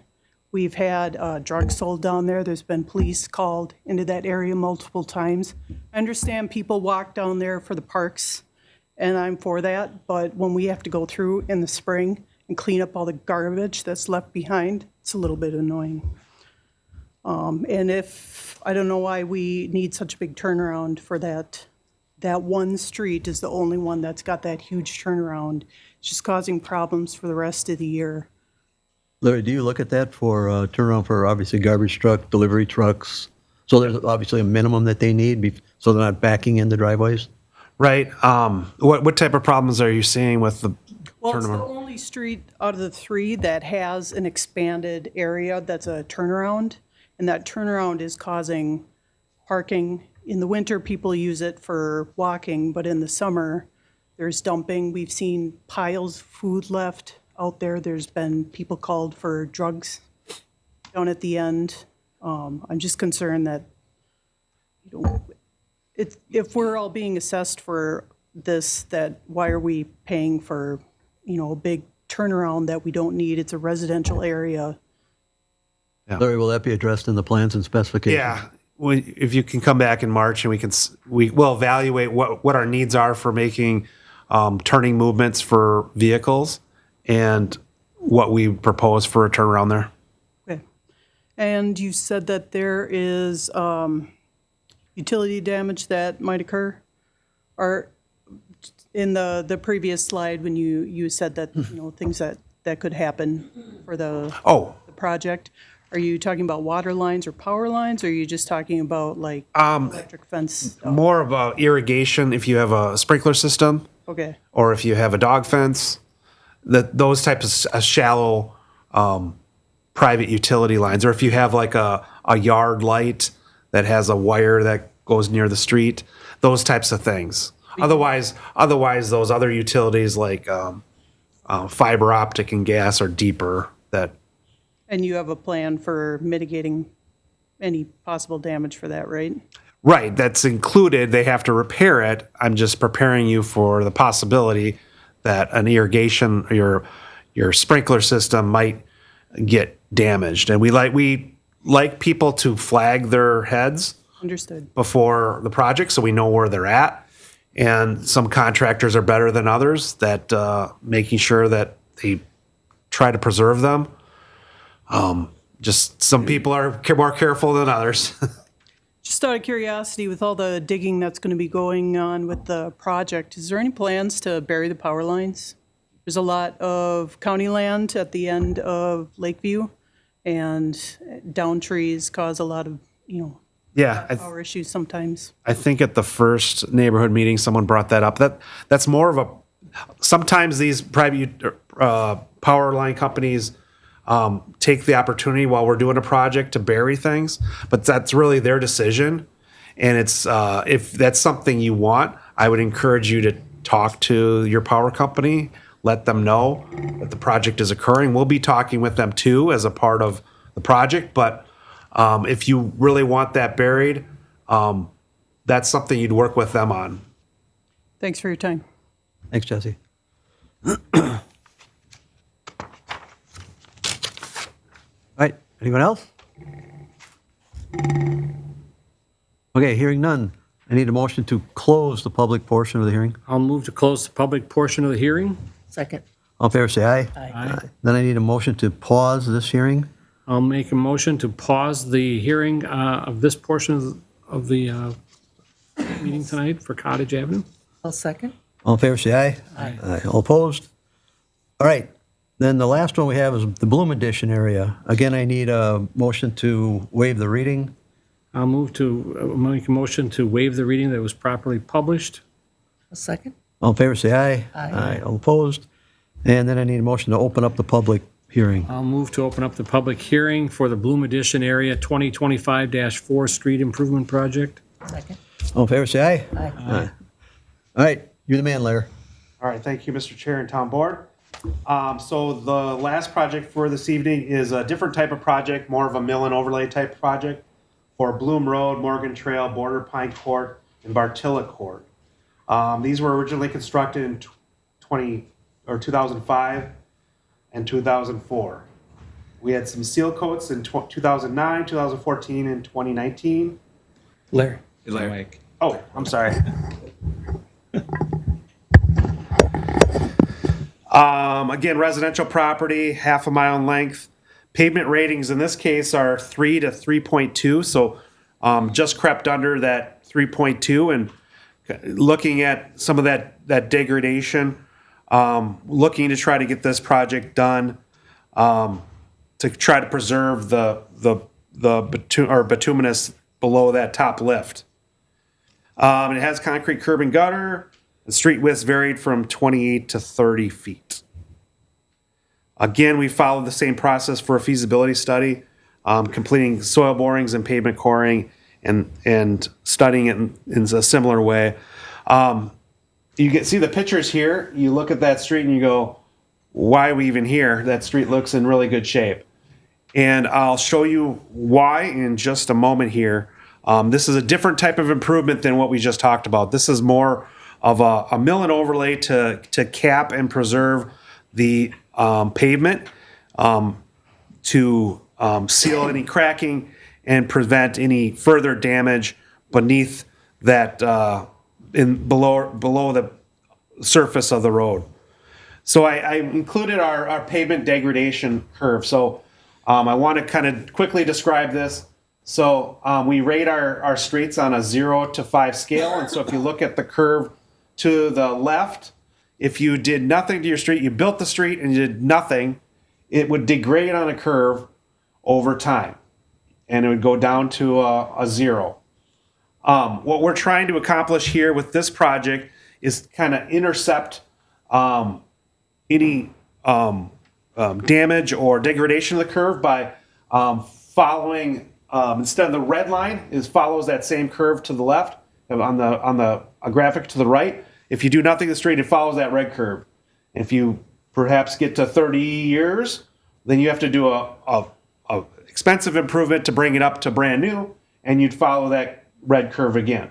What we're trying to do here, and we're trying to do that with all our streets, is to intercept degradation by doing strategic crack sealing and seal coating along the way, and then performing mill and overlays to bring that pavement surface up and preserve the pavement section below that surface to extend that life of the street. So generally, we're trying to get 60 years out of that initial investment on your streets. And by doing strategic mill and overlays and crack sealing and seal coating, that's how we do that. And so we'd like to follow the blue curve here, do a mill and overlay, usually around year 20 to 25, bring that pavement condition up, do a few more crack sealing and seal coating along the way, do another mill and overlay, and usually you can get 2 mill and overlays, 1 to 2 mill and overlays before it, that pavement section below below that surface just keeps degrading. And so by following that blue curve, it provides the best value, saving roughly 30% of costs over that 60-year time period. So we're recommending a mill and overlay at a depth of 1.5 inches, leaving the existing bituminous of 2 inches below. And so you can see this pavement core, you can see that the aggregate just jumps out at you. It's in good condition below, but you can see up on top, it's degrading on the top. And so we want to remove that surface pavement and replace that. We would have a spot curb replacement. Any curb that's cracked or settled, we'd look at replacing that. We're finding that Bertilla Court has more than we would normally expect. We normally see 25 to 30% of curb replaced on a project like this. Bertilla Court, we're thinking it might be up to 50%. So we'd also like to add another half an inch. So we'd mill off 1.5 inches and replace with 2 inches on that surface, adding to the strength. We do utility system repairs and maintenance. And then we are looking at Bertilla Court. The island at the end is difficult for maintenance vehicles to maneuver. And so we would like to discuss with the neighborhood on removal of that center island in Bertilla Court. Again, we had neighborhood meetings, including one last week, and we had concerns for driveway impacts, the quality concerns someone mentioned with the project last year, concerns for that island removal. There's plantings in that island that people are concerned about if we remove that. They've invested time and money into that cul-de-sac. So something we'd evaluate if this project moves forward and discuss further. The questionnaire concerns we received are street drainage issues, damaged curb, as we mentioned, some question project need again, pond drainage issues, and speeding within neighborhood in Portland Avenue. This project would expect a little bit less dust, noise, and mud. We wouldn't be going down to gravel. It'd be more of a mill and overlay. So we're billing off that surface. We'd replace curb that's there with, you can see the picture to the right. So you can see how far back we would impact you if we have some damaged curb that we'd need to replace. Otherwise, it's a much simpler improvement than the projects we just were talking through. And then we'd pave at the end again. So cost for this project, again, it's a half a mile, right around $1 million. Again, we're like to think our cost estimates are high at this point, but we'll see what the market says. This project, we're looking at a different type of improvement. It's mill and overlay. We've evaluated and had history with this type of project in the past, and that benefit is $5,000 for each residential unit. Again, spread out over 10 years. Again, all units are assessed the same amount, and those corner lots are half a unit for each improved side. Looking at the assessable amount, you can see that the overall assessable amount is a higher percentage because of the type of improvement we're doing here. Right about 780,000 of that 987,000. We've calculated 57 units on this project. At that $5,000 rate, it amounts to $285,000 generated from assessments. This assessment map is a little bit more complicated. We have a number of larger properties in this project area, so some of them are assessed multiple units. So in some cases, 2 units. And again, the units that are within the project area might be assessed a half unit on each improved roadway for a total of 1. And then those properties that are out near Portland Avenue are assessed a half unit each. This is assessment map for Bertilla. It's they're just assessed 1 unit each for each property. This is a simpler assessment map on this street. So our funding for this project, estimated assessments, 285,000, about 500,000 in township levy funds. Water funds of 64,000, sanitary funds 44,000, and storm funds of 99,000. Again, communications would be similar to the last project, having, you can sign up for mass emails at the subscribe to emails on the website. Individual meetings for those that have property concerns. Same exact schedule as the last projects. So then the same requested actions of the board. Beth? No questions.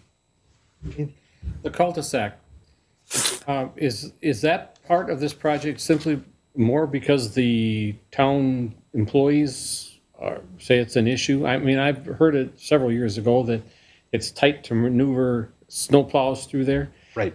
When you had your public meetings, what was the general consensus of the neighborhood there about changing? I know you said there's some concerns with the shrubbery and things in there, but overall, what is the... Yeah, I think their preference would probably be to keep it. They've invested that time and resources to plant it.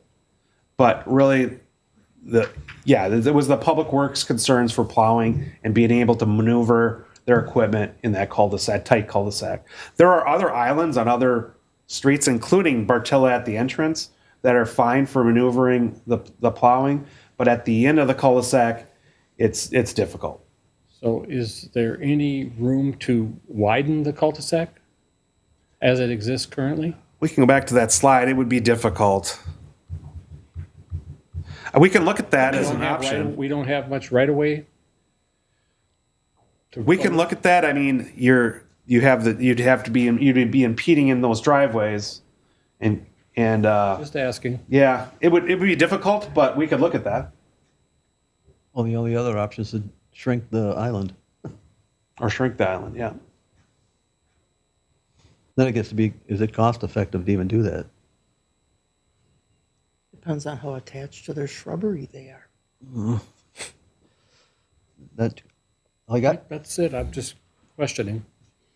All right, I need a motion to open up for public comment. I'll move to open the hearing up for public comment. Second. All in favor, say aye. Aye. Aye. Opposed? All right, anybody here want to speak to the Bloom project? Nothing new? They've heard it all. By now. Yeah. I know it's a little bit redundant, but we've got to make sure everybody's comfortable with what we're doing here. Seeing no one to respond to that, I need a motion to close the public portion. I'll move to close the public portion of the hearing. Second. All in favor, say aye. Aye. All right, then I need a motion to pause this hearing, and so we can discuss what we're going to do. I'll move to pause this hearing along with the other two so we can discuss next steps. Second. All in favor, say aye. Aye. All right, according to my calculations, this is 8 million. I thought I heard 9 million. Did I? When you total the three projects up as they're estimated, it comes to $8,982,100. Okay, I must have missed something. And we've always been on track for 4 million a year or somewhere in that area. Yes. And at 4 million, what's that do with our levy? I do have a slide that I can show you a comparison on all these things. But to give you, oops, Larry, can I borrow your computer? Yes.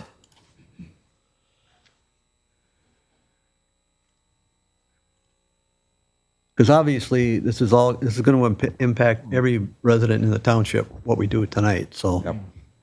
Yeah.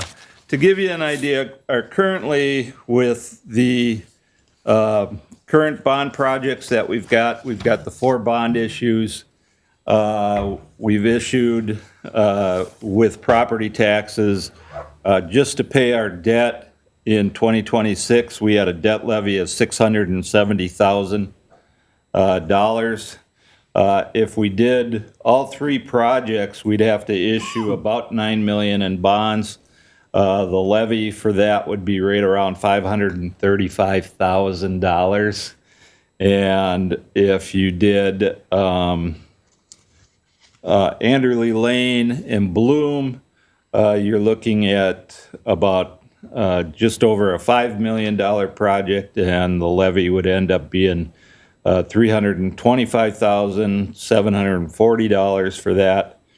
And if you did Bloom and the Cottage Prospect, that would be a $4,653,000 project, and you'd be looking at a levy of about $283,000.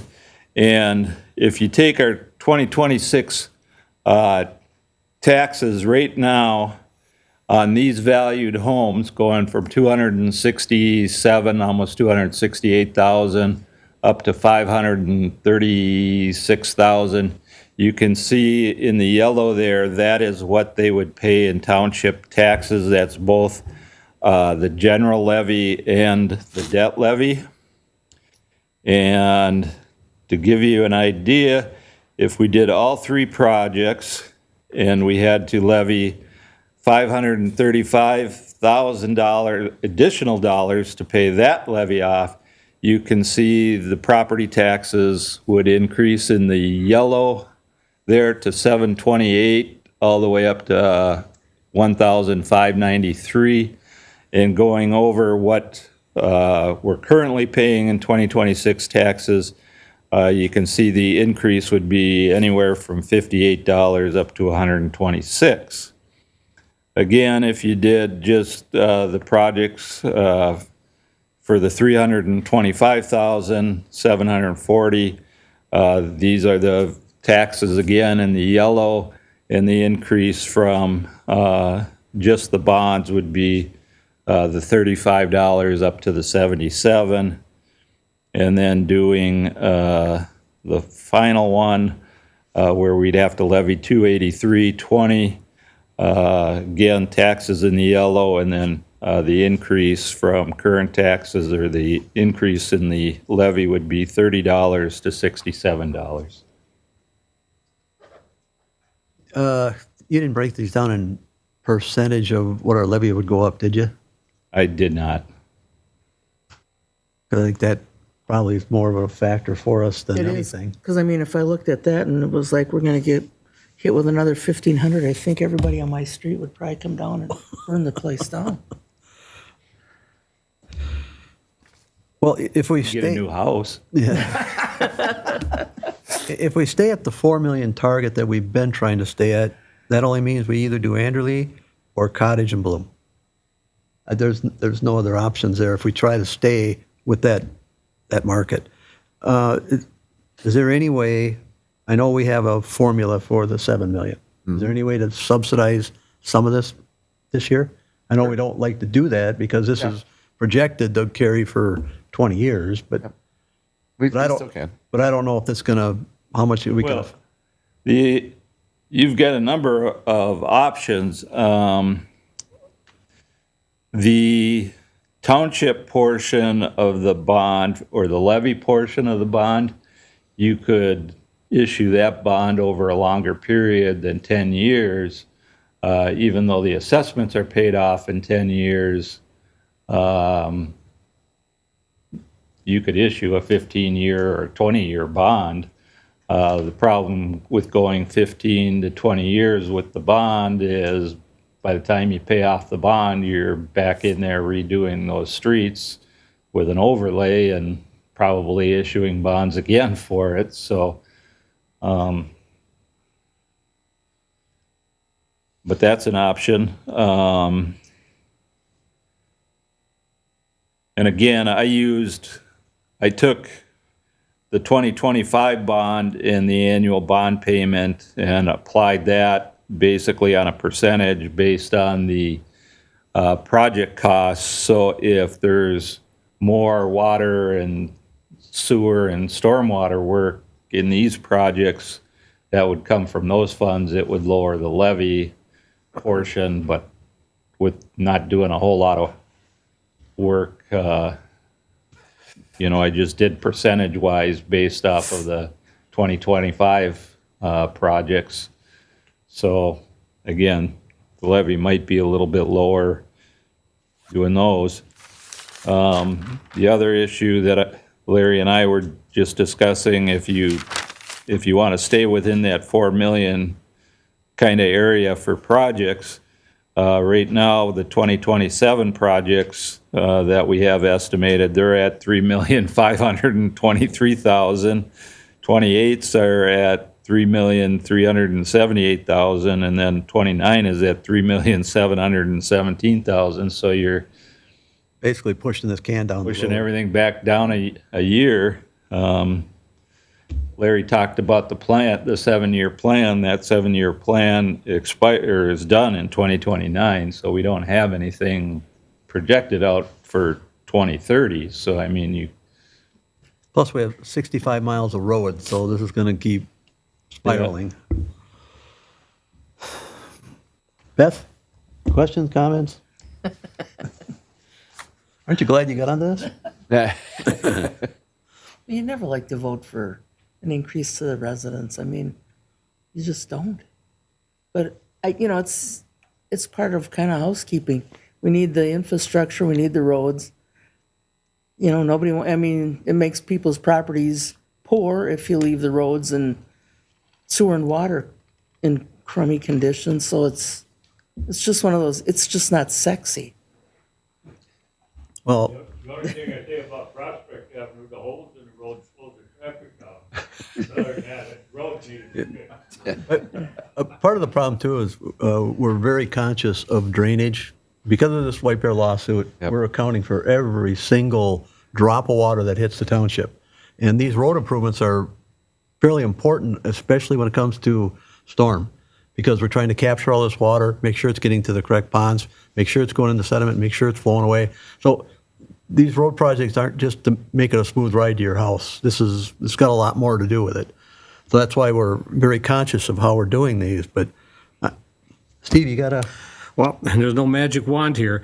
With the H2 project going through there, both the Anderley project plus the Cottage Bloom the Cottage Prospect and Lakeview are tied into that. I mean, it's all needs to be done. So that's the only comment I make is we're kind of at a point where that's a lot to bite off, but it needs to happen. And that's going, that will be next year, or this year, the trail if it goes? Yes. Yes, that's proposed for this year. We're targeting an earlier bid date and hopefully an earlier construction date for the trail project. All right, so your suggestion is just the Cottage and Bloom? Yes. That chop off. I agree with that. It's a small piece, but Well, but that's about half of the road project costs. That's 4 million versus 4.4 or whatever it is. But then now like I said, now we're looking at Anderley. If it's next year, that $3 million project for next year is going down the road. So somewhere we're going to have to bite the bullet and take some heat on this. But unless there's... Is there going to be shorter projects that we're planning? I mean, we could roll it in so we can kind of blend it a little better. I don't know, Larry, is that an option? You know what's coming up for projects. Well, like I said, I think these costs are. I'm really hopeful these costs are a bit high, in that if you did 2 of the projects that we're not going to be at that 4 million, we'd be somewhere hopefully in the 3 millions for them. But I think, in my opinion, with the work on H2 and the drainage improvements we are hopefully going to be making with the H2 project, it might be better from a constructability and construction staging standpoint to do the Anderley and the Bloom instead of the other 3. instead of the Cottage, and hold another year, one more year. Well, again, I'll ask this question. As part of the H2 project, is that going to address the corners? Yes. At Bloom Cottage? We're already planning for that. Those plans are further along, and we're planning for those improvements of drainage at the intersection. Because as residents have pointed out, while the water is supposed to drain to the north, it drains to the south and part of those roads. So as long as they're going to fix it, I can post. Well, if you want to comment, you got to come up. Normally, we have the public portion is closed, but I know this is a little convoluted with the way we're doing this, so. The only question I got is, you did Anderley and Bloom, and you did Cottage and Bloom. What about Cottage and Anderley? What's that going to cost? We can't afford Cottage and Anderley. That puts us over the top. The two of them alone would be right around 8 million. See, our only options, we either combine Cottage and Bloom, or we just go straight Anderley. To me, anyway. I don't know if I like Anderley and Bloom. That's 5.5 million. Well, yeah, do Anderley alone. But you also, I mean, you're worried about. Well, I know, like I said, we've had a bad track record with the county, and the residents on along H2 have been dealing with this for a long time. You got a preference, Beth? It's hard. Say something. All right, we're going to just allow a couple more. Otherwise, it's going to be our decision here. So I'm in favor of the Bloom stuff because, as I said, you gotta pay to keep things up. Those graphs make sense, all that stuff. But man, I can't emphasize just how much like the roads of Anderley and Berry Lane and all that are just falling apart. Like, I'm actually really lucky. I live in the cul-de-sac of Berry Lane. You have that small bit of concrete curbing that's actually in decent shape. I was talking with Larry a couple weeks ago. Maybe that can be salvaged instead of replaced at an end. I don't care. It doesn't matter. But the rest of the stuff throughout that whole neighborhood and that project, those curbs are obliterated. The plows just eviscerate those curbs every single year. And I have to say, looking at the Bloom project, it's like, I get it, but like, man, everything else is just in shambles. And if I had to pick, I'd probably cut that out. But I realize it's a very small percentage of the other two large projects. I think the statements you made are the same that those people that live on those other three roads could say. Those roads are in dire need of work also. I know. But It's a very hard decision you have to make between if you really insist on choosing either Anderley or the other roads. I like to do them all, but that's a lot to bite off. So I get it. I understand. But yeah, I guess I'd also draw in what Larry said about like, for the sake of tying into that H2 project and whatnot, like, man, I really, really want to see Anderley done. But I get it. It's a tough decision. I don't envy you in that regard. All right, Steve, in a real world, what would you pick?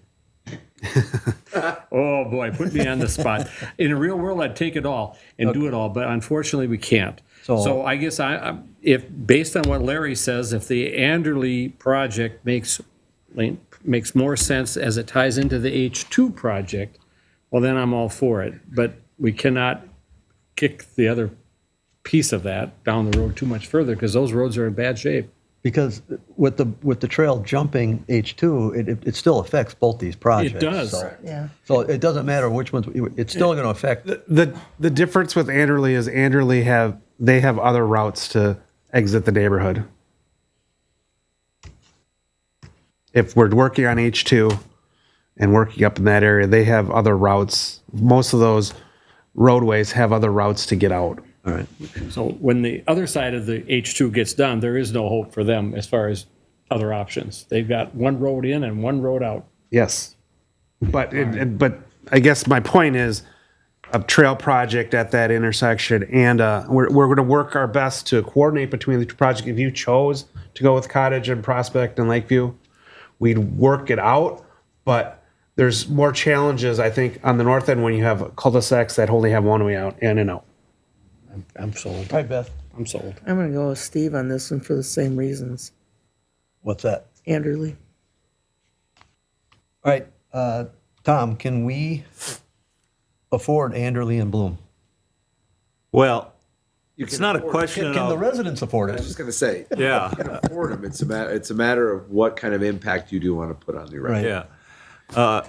regardless, we're going to issue bonds. So whether we issue $9 million in bonds, $5 million in bonds, or $4 million in bonds really isn't going to matter. What matters is what you feel the residents can afford in a debt levy.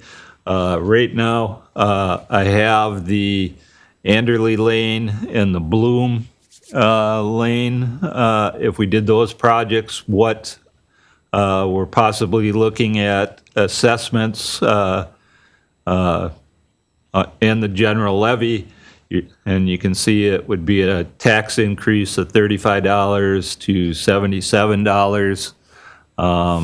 If you feel that's doable, and again, depending on utility work in there, it maybe the levied amount would be a little bit lower, because I just did it on a percentage basis off of the 2025 project, and I'm not really sure what interest rates have done in the bond market for these type of projects. And like I say, you could even extend out the bond further, do a 15-year bond instead of a 10-year bond. Yeah, we're also compound interest that's going to eat away at some of that. And Nice to know what Ramsey County's going to do. Yeah.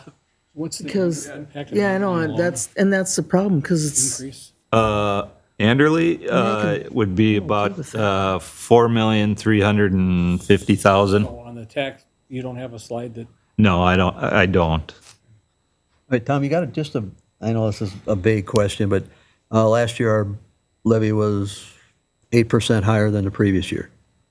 I think it was, and it was obviously voted down to 7. Any idea what another $5 million on a bond's going to do for percentage-wise?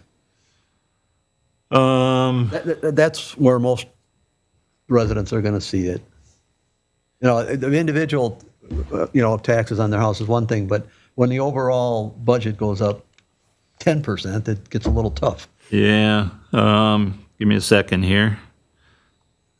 I mean, some of it's all optics, but and then I think we can still explore our rationing of that $7 million to see if we can ease some of this pain. I know I don't like to mess with that formula because that was set up. I can say we set that for, we're going to be pressed to use it, adjust that formula every time if we start doing that. He's talking about the money that was allocated dedicated to the township.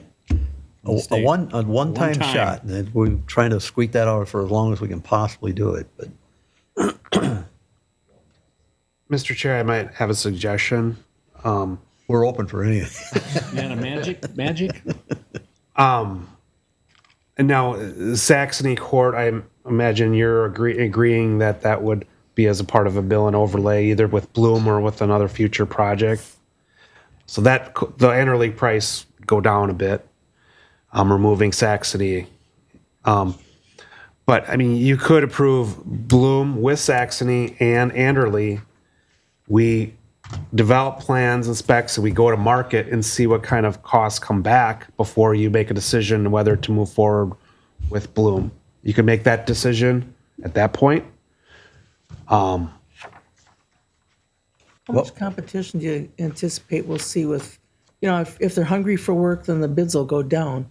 How much competition are we going to have from the other municipalities? Yeah, I mean, last year we had, I think, a record 9 bidders for a similar project. That some of the private development work has slowed down, so contractors are hungry for work, and So we might pick up a little something there. we might pick up something there. The actual work as we design it, we try to refine our design and look for cost saving measures through our design. We might be in that same $5.5 million range. What was Saxony's? 700,000? Saxony itself, I don't have that broken out. Oh, I thought you did. Okay. It's a short cul-de-sac, so it's All right. Okay, back to your original question. If we did Anderley and Bloom and issued $5,355,000 in bonds, The levy would be approximately $325,740. That would increase our property taxes 4.9%.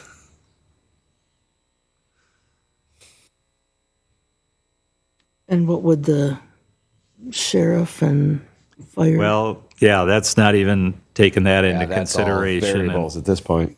Yeah. Well, that's and the thing is, it's such a, you never know what's going to happen there. And then Ramsey County, I mean, they've been killing the township. Yep. Well, what's the pleasure of the board? Need to make a decision tonight. So at least we can move forward to plans and specs to see where we're actually going to be at.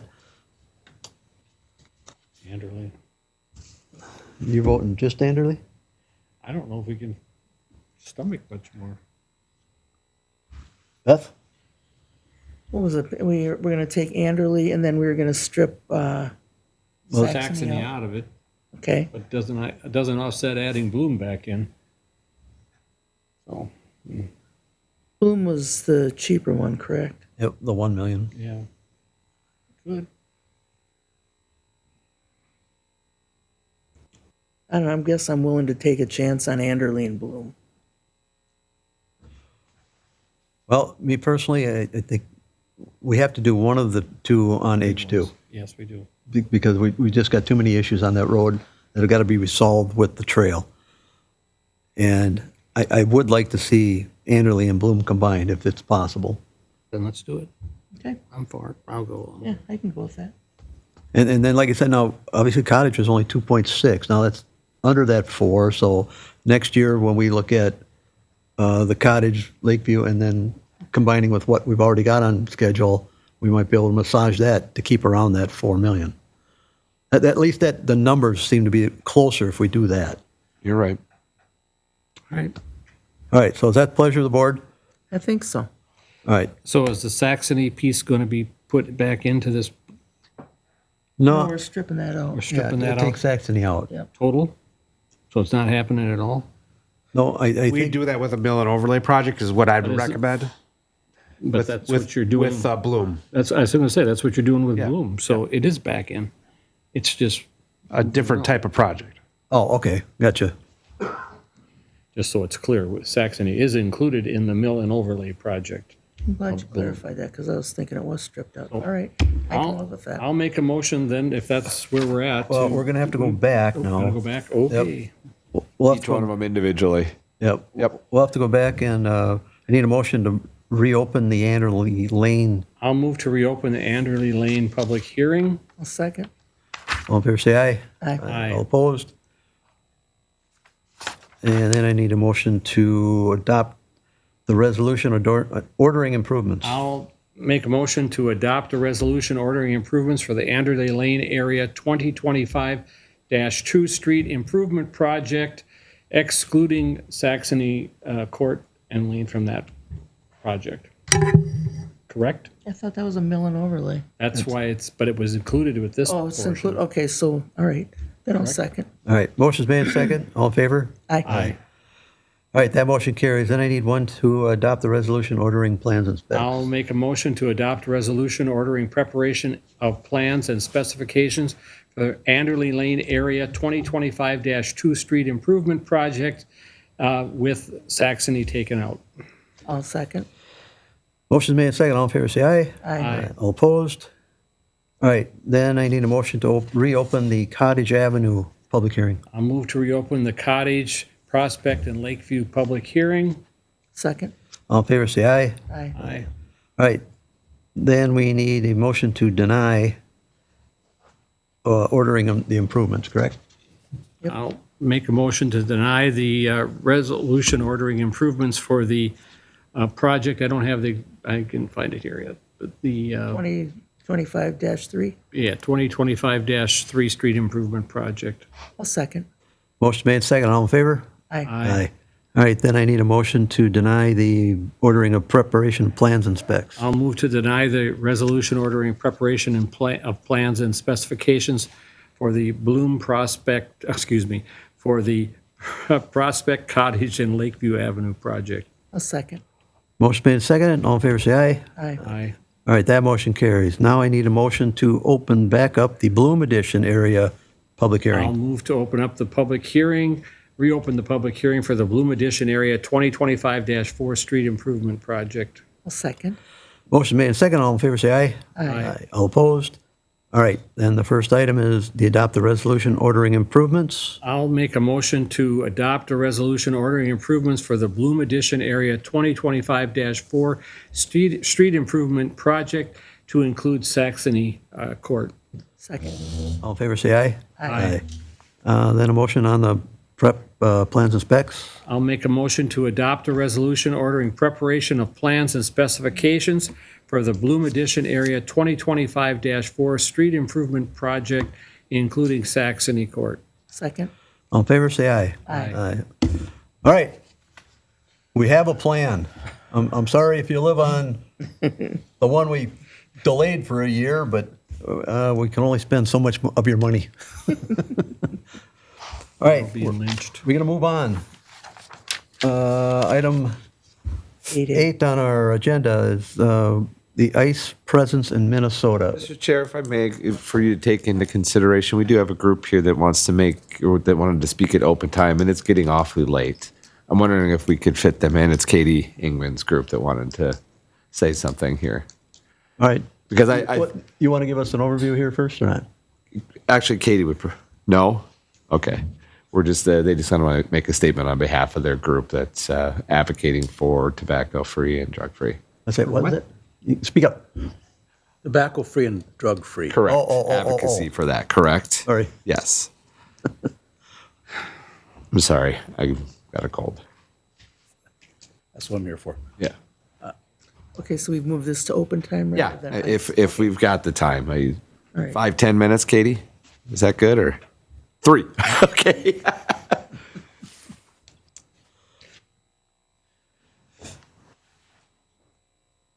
Come on up.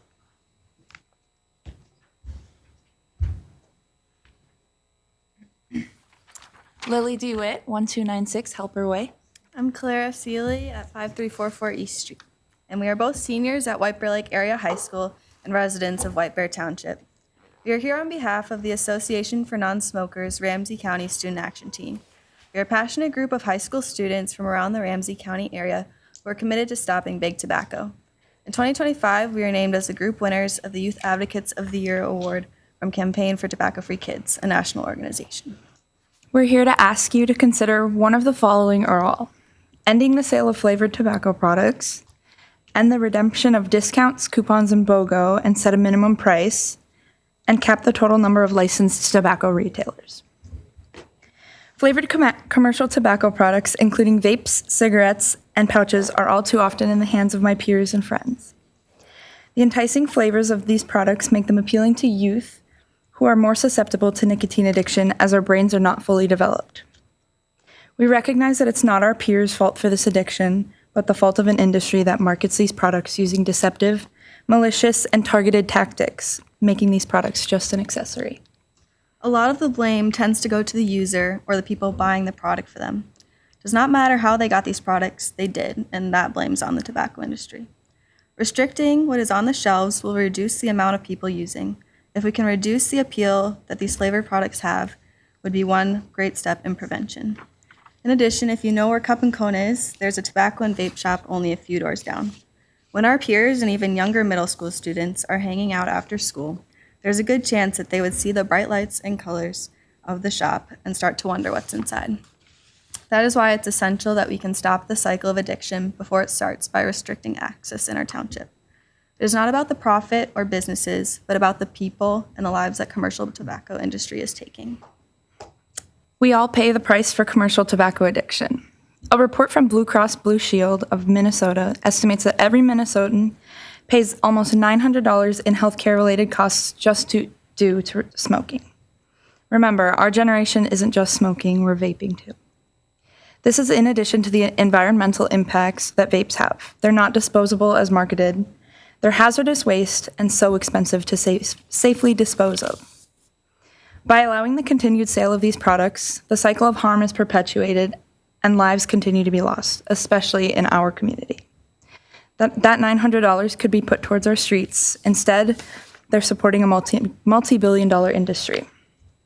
Last year, around this same time, we did a lot of work in the city of Vadnais Heights. The city council unanimously agreed to end the sale of flavored commercial tobacco products and capped retail tobacco licenses at 6. This new ordinance went into effect January 1st, 2026. In the coming years, we know this will reduce the access of commercial tobacco products to youth in our community. As the township is growing, we have an opportunity to determine what we want here and what will make the township a great place to live and play. Tobacco stores do not fit in here. We have done similar work in St. Anthony Village in New Brighton, and we hope that Whiteburg Township will join us in the fight against big tobacco. Thank you for your time and consideration. Thank you. Thank you. Well, on behalf of the board, we commend you for taking the initiative. Yes. Chad, do you have any legal response to that? I mean, First of all, I think it's a good idea, but that's just my own personal opinion. Before you can act on this, I'd have to double check the laws to make sure you have the authority to do so. The problem is this, you have to keep in mind is that you talked about Vadnais Heights and St. Anthony and New Brighton. They're statutory cities. We're a township. The rules and powers of a township are different. And so, as the board has found out on more than one occasion, what covers cities doesn't necessarily cover townships. So before the board can consider it, I'd have to make sure that what you're asking, we have the power to do. So if I could get a copy of what you're proposing, especially like the Vadnais Heights ordinance, I'd appreciate that. Then I can verify that the town has authority to take those acts. But that's my only comment on that. comments, questions? No, I think it's a great idea. Steve? I think it's a great idea. Just Come on, I know you chew. I try to chew my food regularly, not necessarily anything else. No, I think it's great. I'd like to see more. All right, yeah, so if we can get that information to staff, we'll definitely look into that. Katie will get it to me. All right. Thanks, folks. Thank you. All right, you want to go back to this? Yeah, why don't you ask if anybody else has open time statements, and we'll just have that done. All right. Yeah. So you're just going to table this or what? No. Okay. I think that's going to be an extensive conversation, and folks are waiting around that would like to go. The present issue would be, you're taking it under advisement for further consideration. All right. Because there's nothing to adopt at this point in time. All right, so is there any other open time comments? Hearing none? Good, thanks.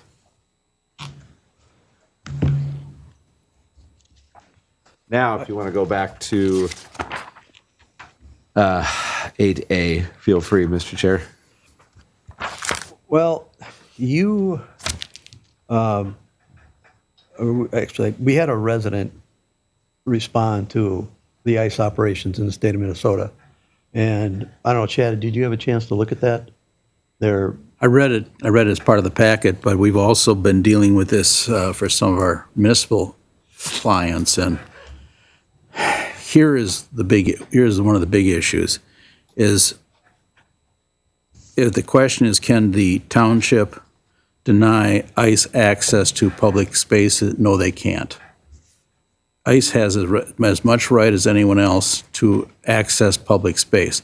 Now, here's the question, though, is there's accessing public space, for example, for the sole purpose of just parking there. The question is, can they use public space located in the township for the purpose of organizing raids? That is an open question. And it's not clear. The problem, naturally, is the fact that we are dealing with federal preemption, that the federal laws and rules preempt if the federal laws occupy the field, they preempt any action on the state and local level. And in reviewing this, preparing for this, I reviewed the President's executive order dated April 28, 2025, and he's making it pretty clear that they expect this to be, that ICE has the ability to use these areas. Now, again, right now in Minnesota, that's being challenged. So there's no clear-cut answer other than the fact that if ICE wants to enter a public space, they have the right to do so, and we can't stop it. There's another issue, too, though, and that is the issue of law enforcement being involved in ICE operations. Since we only have a contract with the sheriff's office, the Ramsey County Sheriff, we don't control how the sheriff conducts their operations. So we have absolutely no say whatsoever in whether or not the sheriff will or will not cooperate with ICE. That's strictly up to them.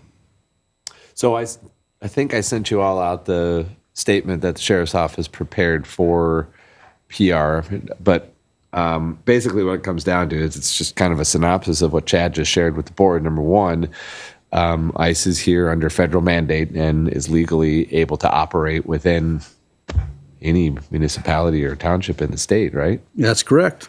And then the other side of it is, too, from the Sheriff's Office Department, is that the Sheriff's Office Department for Ramsey County will not intervene unless there is a direct and immediate threat to public safety. Now, that can be interpreted in 100 different ways. Well, especially because that would be determined on a 911 call. So it's now they have to decipher every call that comes in as if they're going to respond or not. Yep. And again, that's strictly up to the Ramsey County Sheriff's Office how they respond. We have no control over that whatsoever. I think that statement is going to be massaged over however long ICE is present in the state. Well, every one of us board members, when we were elected, we took an oath to defend the Constitution of the United States, which means we have to follow town laws, county laws, state laws, federal laws. This board doesn't, I don't, at least my opinion, I don't want to be political about this. I mean, what side you're on or if you're on a neutral side, all we want is our residents to just stay calm and safe. But this gets us into the weeds, I believe, if we're going to try to, especially if there's outstanding litigation. And there is. The state has started, is litigating this issue right now in federal court. We'll have to see how that turns out. How long will it take? Jeez, who knows? Yeah. I know this, that that there was an injunction issued on Sunday enjoining ICE from, what exactly did they enjoin? Is that the peaceful protest one? I believe that's they enjoined them from interfering with peaceful protests. Yes. Thank you. All right, Steve, questions? No, I 100% agree with what you made the statement about the oath that we took. I don't want to go the political side and say we are going to facilitate wherever possible ICE activities and encourage them. That's not what we're about. We've tried to stay neutral of this. We have to do what the law says, and if they have preemptive rights, as you indicated, basically, I'm okay with that. The comment that I will make, though, is we need to respond to the citizen that categorically says that they don't want, as a township resident, to have ICE on any township property. So, I mean, I want to make sure that we do respond. And the response is the town cannot forbid ICE so I'd like to personnel direct from our, being on our public clerk property. to respond to that. So that's my comment. I agree with what you said, Ed. And just so we're clear, that this issue has been talked about among a lot of municipalities, especially League of Minnesota Cities. Just so you understand, what the League of Minnesota Cities it's an organization, nonprofit organization that assists cities. And by the way, the township, even though it's a township, is a member of the League of Minnesota Cities. It assists the cities and the township in how to interpret the rules. And that there's been a lot of discussion on this, and the interpretation is, and I have to agree with it, that municipalities cannot forbid ICE personnel from entering public space, period. All right, so you'll respond to the lady spent out the email? Yes. Did Beth give her comments? Did you have anything you want to say? I just find it a sad situation that this is happening in Minnesota. I agree. I concur. To kind of muddy the waters a little bit, but it could come up, so I wanted to get this out right now. In the event there is a private event occurring on public space, for example, if someone has some organization or party has leased a pavilion in a park. That now becomes private space, in which case ICE cannot enter it without a warrant. But that's only if it's a private event, which the town has no control over. Duly noted. All right, that concludes. Birthday party would be just enough. Yeah, exactly. If you had a birthday party out there. If you leased a pavilion for the purpose of conducting a birthday party, it's a private event controlled by private individuals, ICE could not enter that pavilion without a warrant. Even though it's on public property. All right, that concludes our agenda.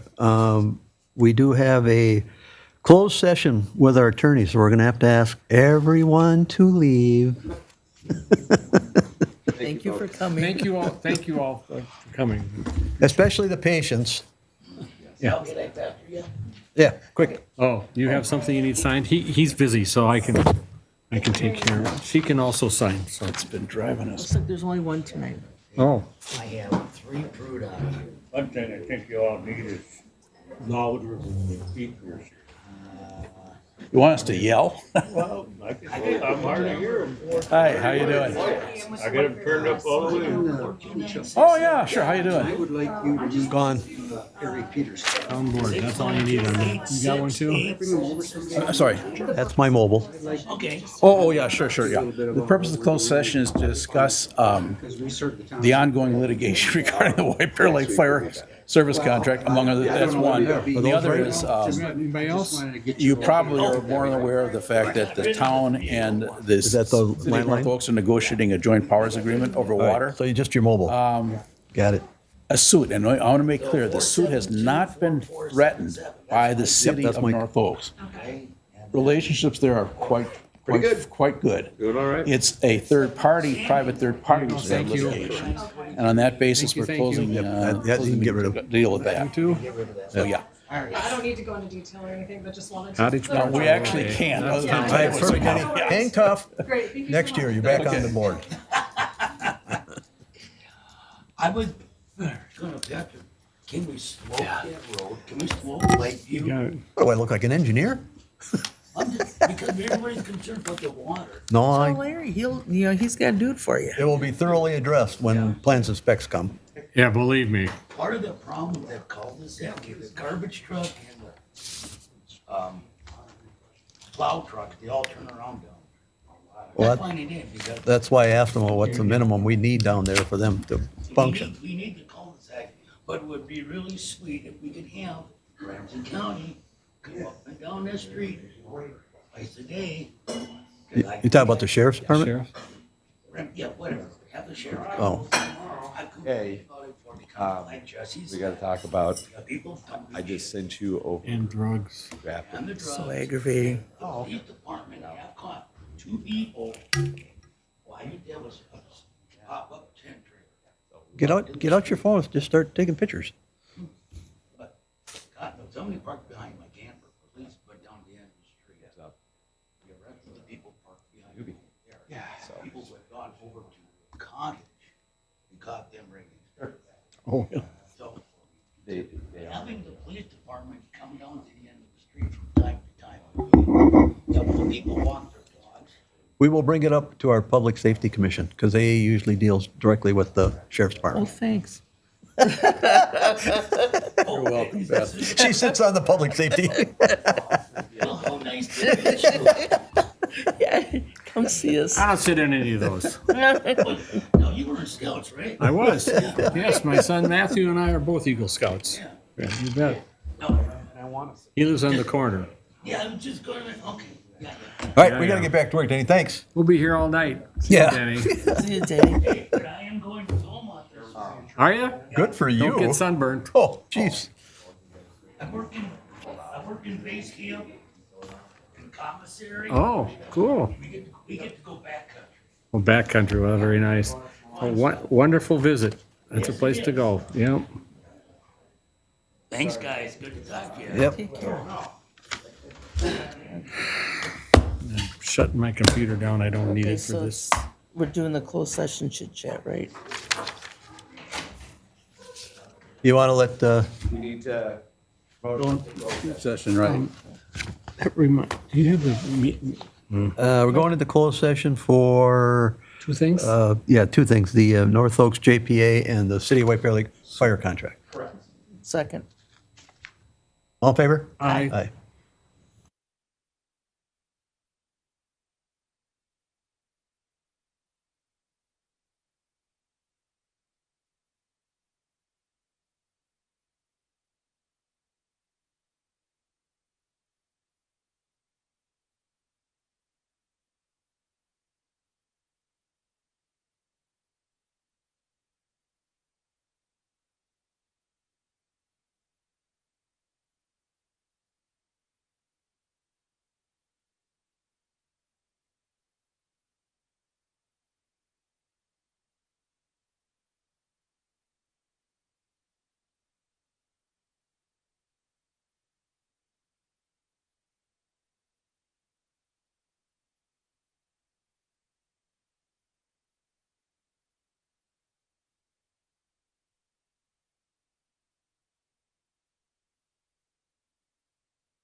threatened litigation from a third party involving the North Oaks I take my shoes off. JPA.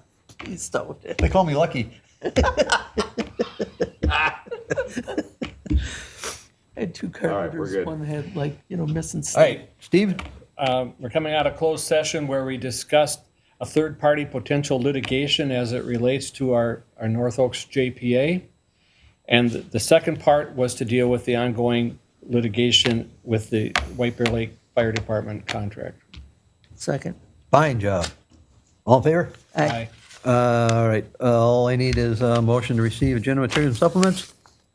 So moved.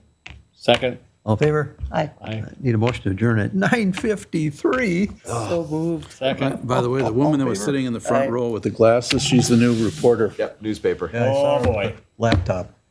That's okay. We'll see. Yeah, we made it extremely clear to her that any involvement, the litigation regarding the North Oaks JPA was not with the city. And I think we just caught it again.